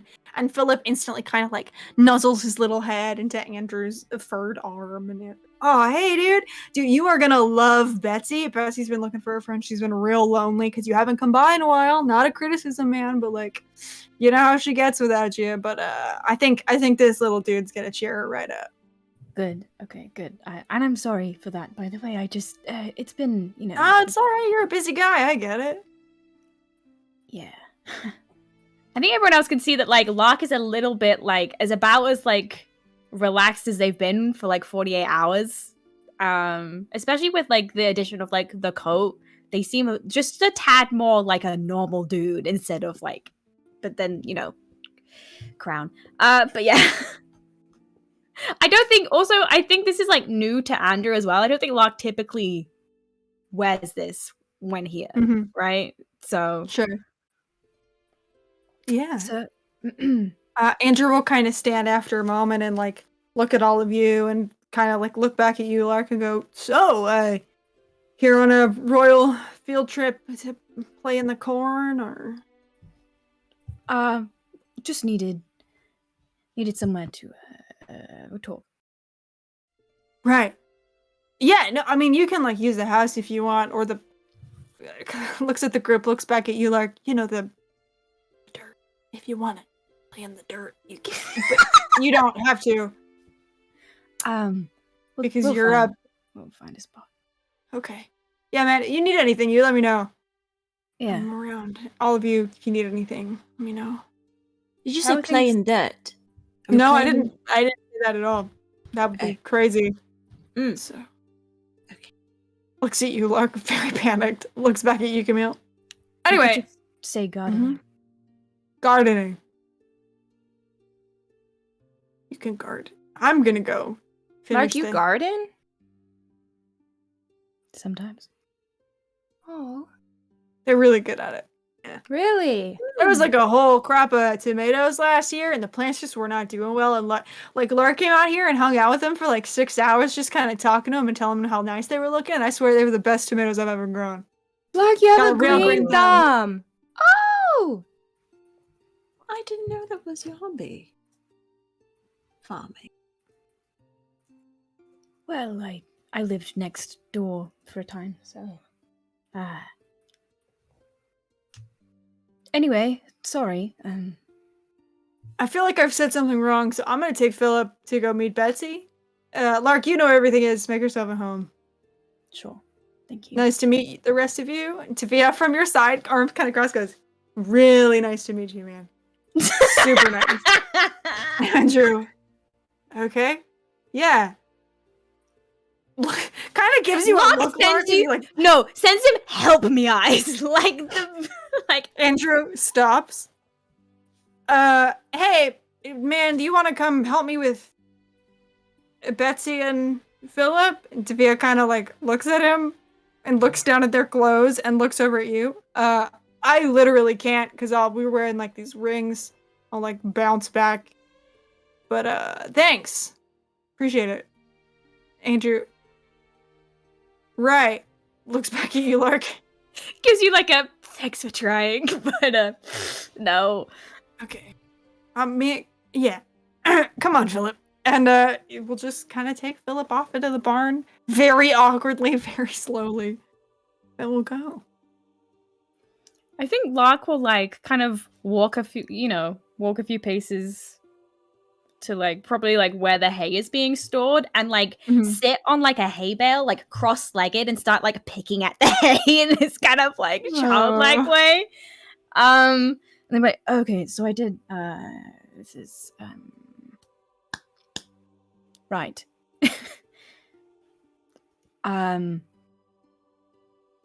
I scryed on Bella Bones earlier and found myself in or at least my consciousness was in the dreaming. You had a dream? No, I scryed into the dreaming. kind of like a dream. It does. I don't think there's probably a difference. I think You scried on a dream? On the you said into the It's like dream. a double dream. I even. scryed on Isabella, and I Uh-huh. believe she is kind of like glances at Tavia in this place we know as the dreaming, which is supposedly a place now. We can It's a confirm. place. Okay. Yes. Continue. And yes, so we know where she is. However, I spoke to someone there. Isabella? No, Did you see Isabella? no. Oh, okay. Who did you speak to? I'm not sure. They seem to be some sort of authority there, or at least knew a lot more than I did. Knew a lot more about Isabella. More about. I think the people who have been going missing have found themselves in the dreaming somehow, and they called it a cage, a prison. They cannot get out. There is magic holding the people there, and I believe the magic is the king, my father's doing. Shit. So, your father is holding people in a prison in another place. I don't know. Not consciously, possibly. You know, maybe it's a space they locked away, and if people have found themselves trapped there and unable to get out, then. That's a lot to process, Your Highness. I'm sorry to hear that. No, I'm sorry. What are you sorry for? Just, this affects all of you, and I think, I'd really just like, your advice. Whether we should bring this to His Majesty or not. No. Yes. What are you saying? Absolutely not. No, we're investigating him. Why would we bring it to him? Oh, by the way, we're Because watching you. sometimes. Well, what if we confront him And do what? and find out the truth? You think if he's keeping people in a prison on another plane that he's going to be truthful to us? Lard, Ambrose gave you authority to do what you needed to do, so if you bring it to him, maybe you can find out the truth and then continue investigating. To do what he needed to do with the dreaming or Tivia? Because that's two different things, it's not. They seem to be intertwining. I believe that perhaps before anyone makes any rash decisions, we should do our research. I've brought some books that we can look through, some records of disappearances, and we can perhaps find the information that we need to before we confront the ancient, powerful faking. Well, there's also the meeting we have, and I think kind of looks at Tavia is with the understanding that they have not been caught up on any of this tonight, right? Right, yeah. I think she opens up her caboodle and digs in deep and just sink, the huge ass sword just comes out of her caboodle and she goes, "Okay, that's for you, Tivia." Thank you. But how did you fit that in? Nope, not my business. Okay, Yeah. we'll kind of sheath it again. Mm-hmm. A lot. So you're meeting... We are meeting someone who's trying to ruin my life, and I want you to run them through with that sword. Oh, okay, that's why you afraid me to not- kill someone? I'm I mean, sorry. I can, I guess, but... No, We're not- don't kill them. We're not authorizing any killing. Okay. Looks at you, Camille, with I'll do it. she telepathically connects with them. It goes, put it on the back burner. Put it on the back burner for right now, please. Thank you. Give me a little discreet wink. It's not an official choice. I'm venting steam. I know that was a little intense. I'm having an intense day. We're going to speak to somebody who's trying to ruin my life. That's not intense. That is actually true. And so that's tonight when the moon is highest in the sky, and we would love to have you come aboard to confront this person. Sure. Yeah. No, I mean, listen, I'm happy to just not be sitting in that cell, so I can do that. I'm like a pirate king, so I guess I'm kind of diplomatic. I'm really good at kind of sit in shadows and then stabbing or not stabbing. Okay. Perfect. But I can do that. That's useful here. There will be plenty of shadows. Great. It's the middle of the night. I realize the story that I just told you was very me-centered. This person used a persona of mine to steal an important thing that we need back, and it has to do with the dreaming. Oh, hold on. What? This person we recognized to be Wisteria, right? Me, sweet, the person doesn't remember. Yes. Yes. Yes. Or at least to match the description. You've never seen a picture Sure. of Wisteria? But yeah. So, suspecting in question, potentially Wisteria. Wisteria is one of the missing people, supposedly not trapped, free to move between this world and the other. So not everyone is trapped or... Mm-hmm. So we should question them on how they are able to do so, and what allows them the freedom of movement, and why that can't be applied to the others. And I think it's keeps shooting little glances at Luca, like very much with like Luca's parents in mind, but trying to keep that from everyone else. That's a very good point. It's a really good point. It is. It sounds like maybe you should make a list of questions and make a plan. Do we want to do that here?